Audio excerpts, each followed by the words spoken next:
ಎಲ್ಲರಿಗೂ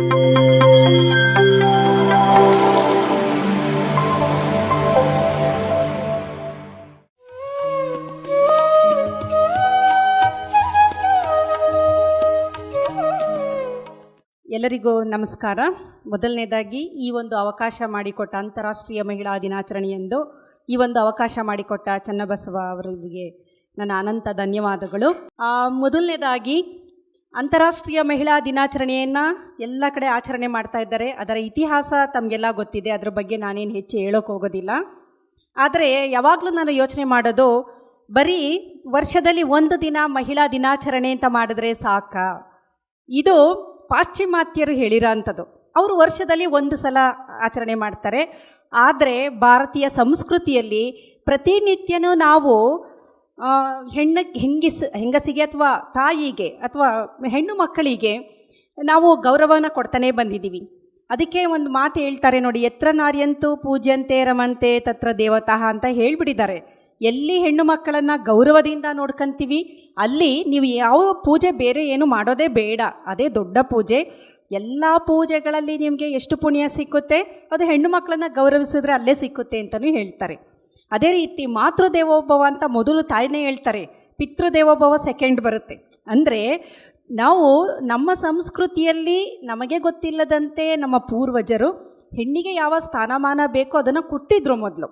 ನಂತರ ಮಧ್ಯ ಎಲ್ಲೋ ಅಂದರೆ ಸ್ವತಂತ್ರ ಪೂರ್ವಕ್ಕೆ ಮೊದಲು ಬೇರೆ ಹೊರಗಡೆಯಿಂದ ಬೇರೆ ಆಕ್ರಮಣಕಾರರೆಲ್ಲ ಬಂದಾಗ ಆ ಸಾಮಾಜಿಕ ಬದಲಾವಣೆಗಳಾಗಿ ಎಲ್ಲೋ ಒಂದು ಕಡೆ ಆ ಸ್ಥಾನಮಾನ ಮೊದಲು ಹಿಂದೆ ಕೊಟ್ಟಿದ್ದಂಥದ್ದು ಎಲ್ಲೋ ಕಳೆದು ಹೋಯ್ತದು.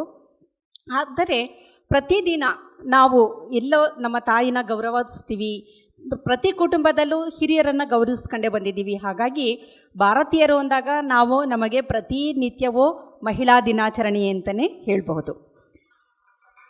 ನಾನು ಒಬ್ಬ ವಿಜ್ಞಾನಿಯಾಗಿ ಮಹಿಳಾ ದಿನಾಚರಣೆಯನ್ನು ಯಾವ ರೀತಿ ನೋಡ್ತೀನಿ ಅಂದರೆ, ಇದುವರೆಗೂ ಜಗತ್ತಿನಲ್ಲಿ ಅರಿಸ್ಟಾಟಲ್ ಆಗ್ಬೋದು, ದೊಡ್ಡ ದೊಡ್ಡ ತತ್ವಜ್ಞಾನಿಗಳಾಗಿರ್ಬೋದು, ಯಾರೇ ಆಗಿರಲಿ, ಅಲ್ಲಿಂದ ಇಂದಿನವರೆಗೂ ಒಂದು ಅರ್ಥನೇ ಆಗದೇ ಇರುವ ಒಂದು ಸೋಜಿಗ ಅಂದರೆ ಅದು ಮಹಿಳೆ ಅಂತಲೇ ಅನ್ಬೋದು. ಯಾರಿಗೂ ಅರ್ಥ ಆಗಿಲ್ಲ, ಅರ್ಥ ಆಗೋದೂ ಇಲ್ಲ. ಏನು ಅಂತ ನೋಡಿ, 30-40 ವರ್ಷ ಸಂಸಾರ ಮಾಡಿರ್ತಾರೆ, ಅವರೇ ಹೇಳ್ತಾರೆ ನನ್ನ ಹೆಂಡತಿ ಏನು ಅಂತ ನನಗೆ ಅರ್ಥನೇ ಆಗಿಲ್ಲ ಅಂತೇಳಿ. ಕಾರಣ ಅರ್ಥ ಮಾಡ್ಕೊಳಕ್ಕಾಗೋದಿಲ್ಲ. ಅದು ಆ ಥರ ಒಂದು ವಿಸ್ಮಯನೇ ಹೆಣ್ಣು ಅನ್ಬೋದು, ವಿಸ್ಮಯ. ಏಕೆಂದರೆ ಅವ್ರ ಮನಸ್ಸಲ್ಲಿ ಏನು ಓಡ್ತಾ ಇರುತ್ತೆ ಅಂತ ಎದುರುಗಡೆ ಇರೋರಿಗೆ ಗೊತ್ತಾಗೋದೇ ಇಲ್ಲ. ಅದು ಪುರುಷರಿಗಂತೂ ಅರ್ಥನೇ ಆಗೋದಿಲ್ಲ. ಅವರ ಮೆದುಳೇ ಬೇರೆ ಥರ ಕೆಲಸ ಮಾಡೋದ್ರಿಂದ ಈ ಹೆಣ್ಣಿನ ಮೆದುಳು ಯಾವ ರೀತಿ ಕೆಲಸ ಮಾಡುತ್ತೆ ಅನ್ನೋದು ಗೊತ್ತೇ ಆಗೋದಿಲ್ಲ. ಹಾಗಾಗಿ ಕಾರಣ ಹೆಣ್ಣನ ಶಕ್ತಿ ಅಂತ ಏನಕ್ಕೆ ಹೇಳ್ತೀವಿ, ಎಲ್ಲ ಹೇಳ್ತೀವಲ್ವಾ, ಆದಿಶಕ್ತಿ ಅಂತೀವಿ, ಚಾಮುಂಡೇಶ್ವರಿ ಶಕ್ತಿ ಅಂದಾಗ ಹೆಣ್ಣೆ ಬರೋದು, ಗಂಡಸು ಬರೋದೇ ಇಲ್ಲ. ನೋಡಿ ನೀವು ಎಲ್ಲ ಕಡೆ ಈ ಗ್ರಾಮ ದೇವತೆ, ಗ್ರಾಮ ದೇವರು ಅಂತ ನಾನು ಎಲ್ಲೂ ಕೇಳಿಲ್ಲ, ಗ್ರಾಮ ದೇವತೆನೇ ಇರೋದು. ಯಾವುದೇ ಊರಾದ್ರೂ ಊರನ್ನು ಕಾಯುವರು ಯಾರು? ಗ್ರಾಮ ದೇವತೆ ಅಲ್ವಾ. ಎಲ್ಲ ಊರುಗಳಲ್ಲೂ ಇದೆ. ಹುಣಸೂರ್ಗೆ ಹೋದರೆ ಹುಣಸೂರಮ್ಮ, ಪಿರಿಯಾಪಟ್ಟಣದಮ್ಮ, ಪಿರಿಯಾಪಟ್ಟಣದಪ್ಪ ಅಂತ ಇಲ್ಲ ಎಲ್ಲೂ ಅಲ್ವಾ, ಹುಣಸೂರಪ್ಪ ಅಂತ ಇಲ್ಲ. ಕಾರಣ ಏನಕ್ಕೆ ನಮ್ಮ ಹಿರಿಯರು ಶಕ್ತಿ ಅಥವಾ ಕಾಪಾಡೋದಕ್ಕೆ ಹೆಂಗಸಿಗೆ ಏನಕ್ಕೆ ಒಂದು ಲಿಂಕ್ ಕೊಟ್ಟಿದ್ರು ಅಂತಂದರೆ, ಇಡೀ ಜಗತ್ತಿನಲ್ಲಿರುವ ನಮ್ಮ ಎಲ್ಲರ ದೇಹ ನಡೀತಾ ಇದೆಯಲ್ಲ, ನಾವು ಚೆನ್ನಾಗಿದ್ದೀವಿ ಬದುಕಿದ್ದೀವಿ ಅಂದರೆ ಅದಕ್ಕೆ ಕಾರಣ ದೇಹದ ಒಳಗಡೆ ಇರುವ ಶಕ್ತಿ. ದೇಹದ ಒಳಗಡೆ ಶಕ್ತಿ ಇದೆ. ಈಗ ನೀವು ಕ್ಲಾಪ್ಸ್ ಮಾಡ್ತಾ ಇದ್ದೀರಾ, ಅದಕ್ಕೆ ಶಕ್ತಿ ಬೇಕು. ಉಸಿರಾಡ್ತಾ ಇದ್ದೀರಾ, ಶಕ್ತಿ ಬೇಕು. ಡ್ಯಾನ್ಸ್ ಮಾಡಿದ್ರಿ ಇಲ್ಲಿ ಎಲ್ಲರೂ, ಶಕ್ತಿ ಬೇಕು. ಎಲ್ಲದಕ್ಕೂ ಶಕ್ತಿ ಬೇಕಲ್ವ. ಏನಕ್ಕೆ ಆಗಲಿ ಬದುಕದ ಮೇಲೆ ಶಕ್ತಿ ಬೇಕು. ಶಕ್ತಿ ಎಲ್ಲಿಂದ ಸಿಕ್ಕುತ್ತೆ ಅಂದರೆ, ನಮ್ಮ ದೇಹದ ಒಳಗಡೆ ಒಂದು ಮೈಟೋಕಾಂಡ್ರಿಯಾ ಅಂತ ಒಂದು ಸೆಲ್ ಆರ್ಗನಲ್ಲಿದೆ. ಅದು ಶಕ್ತಿಯ ಕೇಂದ್ರ ಅಂತಂತೀವಿ. ಅದು ಚೆನ್ನಾಗಿದ್ದಾಗ ಮಾತ್ರ ನಾವು ಲೈವ್ಲಿಯಾಗಿ ಚೆನ್ನಾಗಿರ್ತೀವಿ. ಅಲ್ಲಿ ಏನಾದರೂ ಪ್ರಾಬ್ಲಮ್ ಆಯಿತು ಅಂದರೆ ಸುಸ್ತು, ಆಲಸ್ಯ, ಏನು ಮಾಡೋಕ್ಕಾಗಲ್ಲ, ಅಯ್ಯೋ ಎದ್ದೇಳೋಕ್ಕೆ ಆಗಲ್ಲ, ಅಯ್ಯೋ ಕೆಲಸ ಮಾಡೋಕ್ಕೆ ಆಗಲ್ಲ. ಇದೆಲ್ಲ ಆಗೋದು ಮೈಟೋಕಾಂಡ್ರಿಯಾ ಸರಿಯಾಗಿ ಕೆಲಸ ಮಾಡದೇ ಇದ್ದಾಗ. ಆ ಮೈಟೋಕಾಂಡ್ರಿಯಾ ಬಂದಿರೋದು ತಾಯಿಯಿಂದ, ತಂದೆಯಿಂದ ಅಲ್ಲ.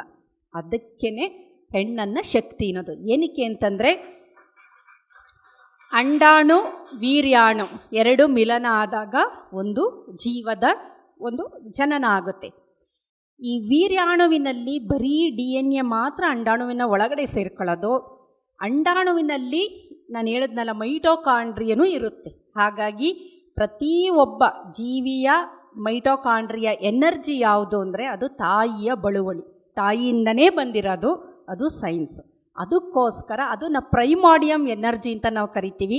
ಅದಕ್ಕೋಸ್ಕರ ಆದಿ ಅಂದರೆ ಫಸ್ಟ್, ಶಕ್ತಿ ಅಂದರೆ ಪವರ್, ಪ್ರೈಮಾರ್ಡಿಯಲ್ ಎನರ್ಜಿ ಮೈಟೋಕಾಂಡ್ರಿಯದಿಂದ ಬಂದಿರೋದ್ರಿಂದ ನಾವು ತಾಯಿಯನ್ನು, ಹೆಣ್ಣನ್ನು ಆದಿಶಕ್ತಿ ಅಂತೀವಿ. ಎಲ್ಲ ಶಕ್ತಿಗೂ ನಾವು ಎಲ್ಲೆಲ್ಲಿ ಶಕ್ತಿ ಅಂತೀವಿ ಅಲ್ಲಿ ಹೆಣ್ಣನ್ನೇ ನಾವು ಹೇಳೋದು ಹಿರಿಯರು. ಇದೇ ಕಾರಣ, ಇದು ಸೈಂಟಿಫಿಕ್ ರೀಸನ್ನು. ಆಮೇಲೆ ಯಾವುದೇ ಜೀವಿ, ಈಗ ನೋಡಿ ನಿಮಗೆ ಗೊತ್ತಿದ್ದ ಹಾಗೆ ಜಗತ್ತಲ್ಲಿ ಒಂದು ಕುಟುಂಬ ಅಂತ ನೋಡಿ, ಆ ಕುಟುಂಬದ ಏಳಿಗೆ ಆಗಬೇಕಾದ್ರೆ ಅದು ಹೆಣ್ಣಿಂದನೇ ಸಾಧ್ಯ. ಸಾಮಾನ್ಯವಾಗಿ ನಾವೆಲ್ಲ ನೋಡ್ತೀವಿ, ಕುಟುಂಬದಲ್ಲಿ ಗಂಡು ಅವರು ಕುಡಿತಾರೆ, ಕೆಲಸ ಮಾಡಲ್ಲ, ಹಾಳಾಗಿರ್ತಾರೆ. ಆದರೆ ಆ ತಾಯಿ ಏನಾದರೂ ಕುಟುಂಬನ ಚೆನ್ನಾಗಿ ರಕ್ಷಣೆ ಮಾಡ್ತು ಅಂದರೆ ಅಂಥ ಕುಟುಂಬದಲ್ಲೂ ಮಕ್ಕಳು ಚೆನ್ನಾಗಿ ಓದಿ ಡಾಕ್ಟ್ರುಗಳು, ಇಂಜಿನಿಯರು ಎಲ್ಲ ಆಗಿರೋಂಥದ್ದಿದೆ. ಅದಕ್ಕೆ ಮುಖ್ಯವಾಗಿ ಕಾರಣ ತಾಯಿ. ಅದು ಗರ್ಭಧಾರಣೆಯಿಂದ ಮಗುನ ಬೆಳೆಸೋದ್ರಿಂದ ಮಗುನ ಒಂದು ಮಟ್ಟಕ್ಕೆ ತೆಗೆದುಕೊಂಡು ಹೋಗೋವರೆಗೂ ತಾಯಿಯ ಜವಾಬ್ದಾರಿನೇ ಇರುತ್ತೆ, ತಾಯಿನೇ ಮಾಡೋದು. ತಂದೆ ಸಪೋರ್ಟ್ ಮಾಡ್ತಾರೆ, ಫೈನಾನ್ಷಿಯಲಿ ಏನೇನು ಬೇಕು ಅವರ ನೀಡ್ಗಳನ್ನೆಲ್ಲ ಕೊಡ್ತಾರೆ. ತಂದೆ ಧೈರ್ಯ, ಅಂದರೆ ಇಲ್ಲಿ ಇಬ್ಬರೂ ಬೇಕು. ಈಗ ಈ ಫೆಮಿನಿಸ್ಟ್ಗಳೆಲ್ಲ ಸ್ತ್ರೀವಾದಿಗಳು ಪುರುಷರೇ ಬೇಡ ಅಂತಂದರೆ ಆಗಲ್ಲ. ಅದು ಇವರು ಮೇಡಮ್ ಹೇಳಿದ್ರು, ಪ್ರಕೃತಿ ಮತ್ತು ಪುರುಷ ಎರಡೂ ಬೇಕು, ಸತಿ ಮತ್ತು ಶಕ್ತಿ ಎರಡೂ ಬೇಕು. ಎರಡೂ ಇದ್ದಾಗ ತಂದೆ ತಾಯಿಯ ಪ್ರೀತಿ ಯಾವ ಮಗುವಿಗೆ ಸಿಕ್ಕುತ್ತೆ ಆ ಕುಟುಂಬ ಚೆನ್ನಾಗಿರುತ್ತೆ. ಬರೀ ತಾಯಿ, ಈಗ ಸಿಂಗಲ್ ಪೇರೆಂಟು ಬರೀ ತಾಯಿನೇ ಮಗುನ ಸಾಕಿದ್ರೆ ಚೆನ್ನಾಗೇ ಸಾಕ್ಬೋದು, ಆದರೆ ಆ ಮಗು ಕೊನೆವರೆಗೂ ಅಧೈರ್ಯ, ಅದಕ್ಕೆ ಸೆಕ್ಯೂರ್ಡ್ ಫೀಲಿಂಗು ಇರೋದಿಲ್ಲ. ಕಾರಣ ತಂದೆ ಅಂದ್ರೇ ಧೈರ್ಯ, ಅದು ಅಪ್ಪ ಇದ್ದಾನೆ ಅಂದರೆ ಧೈರ್ಯ. ಹಾಗಾಗಿ ತಂದೆ ತಾಯಿ ಇಬ್ಬರೂ ಬೇಕು. ಆದರೆ ಇಲ್ಲಿ ತಾಯಿಯ ಜವಾಬ್ದಾರಿ ತಂದೆಗಿನ್ನ ತುಂಬ ಜಾಸ್ತಿ ಇದೆ, ಅದನ್ನು ಮಾಡಲೇಬೇಕಾಗುತ್ತೆ. ಅದು ಇಲ್ಲ ಅಂತ ನಾವು ಎಸ್ಕೇಪ್ ಆಗೋಕ್ಕಾಗಲ್ಲ, ಅದು ಜವಾಬ್ದಾರಿ. ಅದು ಹೆಣ್ಣಾಗಿ ಹುಟ್ಟಿದ ಮೇಲೆ ಅದನ್ನು ಮಾಡಲೇಬೇಕು. ಇನ್ನು ಬಹಳ ಪ್ರಮುಖವಾದ, ನಾವು ಹೆಣ್ಣನ್ನು ಏನಕ್ಕೆ ಪೂಜ್ಯನೀಯ ಸ್ಥಾನದಲ್ಲಿ ಇಡಬೇಕು ಅನ್ನೋದಕ್ಕೆ, ನಮ್ಮ ದೇಹದ ಒಳಗಡೆ ಗಟ್ ಮೈಕ್ರೋಬ್ಸ್ ಅಂತ ಇದೆ ನಮ್ಮ ಕರುಳಿನಲ್ಲಿ. ಅದು ಚೆನ್ನಾಗಿದ್ದಾಗ ಮಾತ್ರ ನಾವು ಆರೋಗ್ಯವಂತರಾಗಿರ್ತೀವಿ. ಅದು ಯಾರಿಂದ ಬಂದಿರೋದು ಅಂದರೆ ಅದು ತಾಯಿಯಿಂದನೇ ಬಂದಿರೋದು, ತಂದೆಯಿಂದ ಬಂದಿಲ್ಲ. ಇಲ್ಲಿ ಮೇಯ್ನ್ ನಾನು ಏನೇನು ಹೇಳ್ತಾ ಇದ್ದೀನಿ ಅದೆಲ್ಲ ತಾಯಿ ಕಡೆಯಿಂದನೇ ಬಂದಿರೋದು. ಒಂದು ಎನರ್ಜಿ ತಾಯಿಯಿಂದ ಕಡೆ ಬಂತು.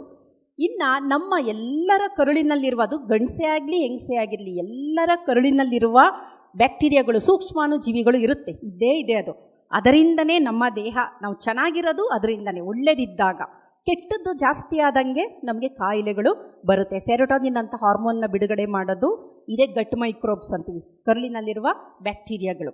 ಇದು ಯಾರಿಂದ ಬಂದಿರೋದು ಮಗುವಿಗೆ ಅಂತಂದರೆ ತಾಯಿಯಿಂದ. ಕಾರಣ, ಆ ಮಗು ಹೆರಿಗೆ ಆಗಬೇಕಾದ್ರೆ ಅದು ಹೊಟ್ಟೆ ಒಳಗಡೆ ಇದ್ದಾಗ ಅದಕ್ಕೆ ಯಾವುದೇ ಸೂಕ್ಷ್ಮಾಣುಗಳು ಎಕ್ಸ್ಪೋಸ್ ಆಗಿರೋದಿಲ್ಲ. ಅದು ಹೆರಿಗೆ ಆಗಬೇಕಾದ್ರೆ ಏನಾಗುತ್ತೆ, ಮೊದಲನೇ ಬಾರಿಗೆ ಅದು ವೆಜೈನದಿಂದ ಈಚೆ ಬರಬೇಕಾದ್ರೆ ತಾಯಿಯ ದೇಹದಲ್ಲಿರುವ ಸೂಕ್ಷ್ಮಾಣುಗಳಿಗೆ ಫಸ್ಟ್ ಎಕ್ಸ್ಪೋಸ್ ಆಗುತ್ತೆ. ನಂತರ ಆಕೆ ಮಗುವಿಗೆ ಹಾಲು ನೀಡಬೇಕಿದ್ದಂಥ ಸಂದರ್ಭದಲ್ಲಿ ತಾಯಿಯ ಚರ್ಮ ಮಗುವಿನ ಒಂದು ಇದಕ್ಕೆ ಟಚ್ ಆಗುತ್ತೆ. ಜೊತೆಲೇ ತಾಯಿಯ ಜೊತೆಲೇ ಮಗು ಇರೋದ್ರಿಂದ ಏನಾಗುತ್ತೆ ಅಂದರೆ ತಾಯಿಯ ದೇಹದಲ್ಲಿರುವ ಈ ಎಲ್ಲ ಬ್ಯಾಕ್ಟೀರಿಯಾಗಳು ಅದೇ ಥರ ಮಗುವಿಗೂ ಬರುತ್ತೆ. ಹಾಗಾಗಿ ನಾವೆಲ್ಲ ಚೆನ್ನಾಗಿದ್ದೀವಿ, ಇವತ್ತಿನ ದಿನ ಎಲ್ಲ ಆರೋಗ್ಯವಾಗಿದ್ದೀವಿ ಅಂದರೆ ಅದಕ್ಕೆ ಕಾರಣ ನಿಮ್ಮ ತಾಯಿ, ಅವರ ತಾಯಿಯಿಂದ ಬಳುವಳಿಯಾಗಿ ಬಂದಿರುವ ಒಳ್ಳೆಯ ಗಟ್ ಮೈಕ್ರೋಬ್ಸ್. ಅದರಿಂದನೇ ಜನ್ರೇಷನ್ ಟು ಜನರೇಷನ್ನು ನಾವೆಲ್ಲ ಇಷ್ಟು ಚೆನ್ನಾಗಿರೋದಕ್ಕೆ ಕಾರಣ. ಇನ್ನೊಂದು ಬಹಳ ಮುಖ್ಯವಾದದ್ದು, ಹೆಣ್ಣು ಮತ್ತು ಗಂಡು ಅಂತ ನಾವು ನೋಡಿದಾಗ ಹೆಂಗಸರಲ್ಲಿ 2 ಎಕ್ಸ್ ವರ್ಣತಂತುಗಳಿರುತ್ತೆ, ಗಂಡಸರಲ್ಲಿ 1 ಎಕ್ಸು ಮತ್ತು 1 ವೈ ವರ್ಣತಂತು ಇದೆ. ಸಾಮಾನ್ಯವಾಗಿ ಎಕ್ಸ್ ವರ್ಣತಂತುವಿನಲ್ಲಿ ಅದರ ಕೆಲಸ ಏನು ಅಂತಂದರೆ ಭಾಳಷ್ಟು ಕೆಲಸ. ನಮ್ಮ ದೇಹದ ಒಳಗಡೆ ನಮ್ಮದು ಒಂದು ಕಣ್ಣಿನ ಒಂದು ಕಲರ್ ಬ್ಲೈಂಡ್ನೆಸ್ ಅಂತೀವಿ, ಮಜಲ್ಲು, ಈ ಥರದ್ದು ಬೇಕಾದಷ್ಟು ಕೆಲಸಗಳನ್ನು ಮಾಡೋದು ಎಕ್ಸ್ ವರ್ಣತಂತು. ಇಲ್ಲಿ ಎಕ್ಸ್ ವರ್ಣತಂತುವಿನಲ್ಲಿ ತೊಂದರೆಯಾದರೆ ಅದರಿಂದ ಮಗುವಿಗೆ ನಾನಾ ರೀತಿಯ ತೊಂದರೆ ಆಗುತ್ತೆ. ಕಾರಣ, ಆದರೆ ಹೆಣ್ಣು ಮಕ್ಕಳಿಗೆ ಆಗೋದಿಲ್ಲ. ಕಾರಣ, ಹೆಣ್ಣು ಮಕ್ಕಳಲ್ಲಿ 2 ಎಕ್ಸ್ ಇರುತ್ತೆ, ಒಂದು ಹಾಳಾದರೆ ಒಂದು ಕೆಲಸ ಮಾಡ್ತಾ ಇರುತ್ತೆ, ಏನೂ ತೊಂದರೆ ಇಲ್ಲ. ಆದರೆ ಗಂಡಸರಲ್ಲಿ ಒಂದೇ ಒಂದು ಎಕ್ಸ್ ಇರೋದ್ರಿಂದ ಅಲ್ಲಿ ಏನಾದರೂ ತೊಂದರೆ ಆಯಿತು ಅಂದರೆ ಅಂಥ ಮಕ್ಕಳಿಗೆ ನಾನಾ ರೀತಿಯ ಕಾಯಿಲೆ ಬರುತ್ತೆ. ಹಾಗಾಗಿ ಹೆಣ್ಣು ಮಕ್ಕಳು ಸಾಮಾನ್ಯವಾಗಿ ಎಲ್ಲ ಇರ್ತಾರೆ, ಯಾರು ಸ್ಟ್ರಾಂಗ್ ಅಂದರೆ ಹೆಣ್ಣು ಮಕ್ಕಳೇ ಸ್ಟ್ರಾಂಗ್. ಏಕೆಂದರೆ ಒಂದು ಮ್ಯೂಟೇಷನ್ ಆದರೂ ಬದುಕ್ತಾರೆ ಅವರು. ಇತ್ತೀಚೆಗೆ ನಿಮಗೆ ನೋಡಿರ್ಬೋದು ನೀವು, ಹಾರ್ಟ್ ಅಟ್ಯಾಕ್ ಯಾರಿಗೆ ಜಾಸ್ತಿ ಅಂದರೆ ಗಂಡಸರಿಗೆ ಅಲ್ವಾ. ಎಲ್ಲ ಕಾಯಿಲೆಗಳನ್ನು ನೀವು ನೋಡ್ತಾ ಹೋದರೆ ಗಂಡಸರಿಗೇ ಕಾಯಿಲೆಗಳು ಜಾಸ್ತಿ.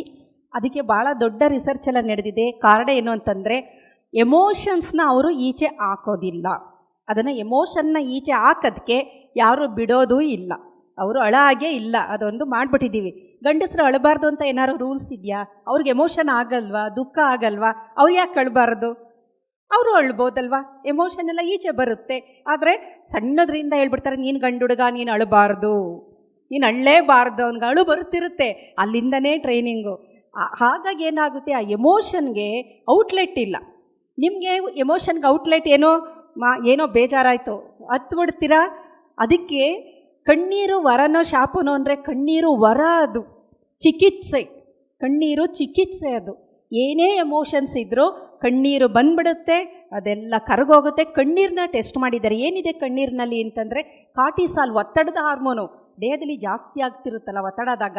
ಕಣ್ಣೀರನ್ನ ಪರೀಕ್ಷೆ ಮಾಡಿದ್ದಾರೆ. ಏನೇನಿದೆ ಅದರೊಳಗೆ ACTH ಇದೆ, ಕಾರ್ಟಿಸಾಲ್ ಇದೆ, ಬೇರೆ ಬೇರೆ ಹಾರ್ಮೋನ್ಗಳಿದೆ. ಕಣ್ಣೀರಿನಿಂದ ದೇಹದಲ್ಲಿರೋದು ಈಚೆಗೆ ಬಂದ್ಬಿಡ್ತಾ ಇದೆ, ಒತ್ತಡ ಕಮ್ಮಿ ಆಯಿತು. ಅವ್ರಿಗೆ ಎಲ್ಲಿಂದ ಬರುತ್ತೆ? ಕಣ್ಣೀರು ಇಲ್ಲ, ಏನೂ ಇಲ್ಲ, ಬಾರಗೀರು ಅಂತ ಹೋಗ್ತಾರೆ. ಅಲ್ಲಿ ಇನ್ನೇನು ಒತ್ತಡ ಈಚೆ ಬರಲ್ಲ, ಇನ್ನೂ ಜಾಸ್ತಿ ಆಗ್ತಾ ಹೋಗುತ್ತೆ. ಕಿಡ್ನಿ, ಲಿವರು ಎಲ್ಲ ಡ್ಯಾಮೇಜ್ ಆಗ್ತಿರುತ್ತೆ. ಹಾಗಾಗಿ ತೊಂದರೆಗಳು ಜಾಸ್ತಿ. ಹಾಗಾಗಿ ಇನ್ನು ಮುಂದೆ ಹುಡುಗ್ರ ಹತ್ರ ಏನು ಡಿಸ್ಕರೇಜ್ ಮಾಡಬೇಡಿ, ನೀನು ಗಂಡಸು ಅಳ್ಬೇಡ ಅಂತ. ಅಳಪ್ಪ, ಹತ್ತು ಬಿಡು ಅದೇನು.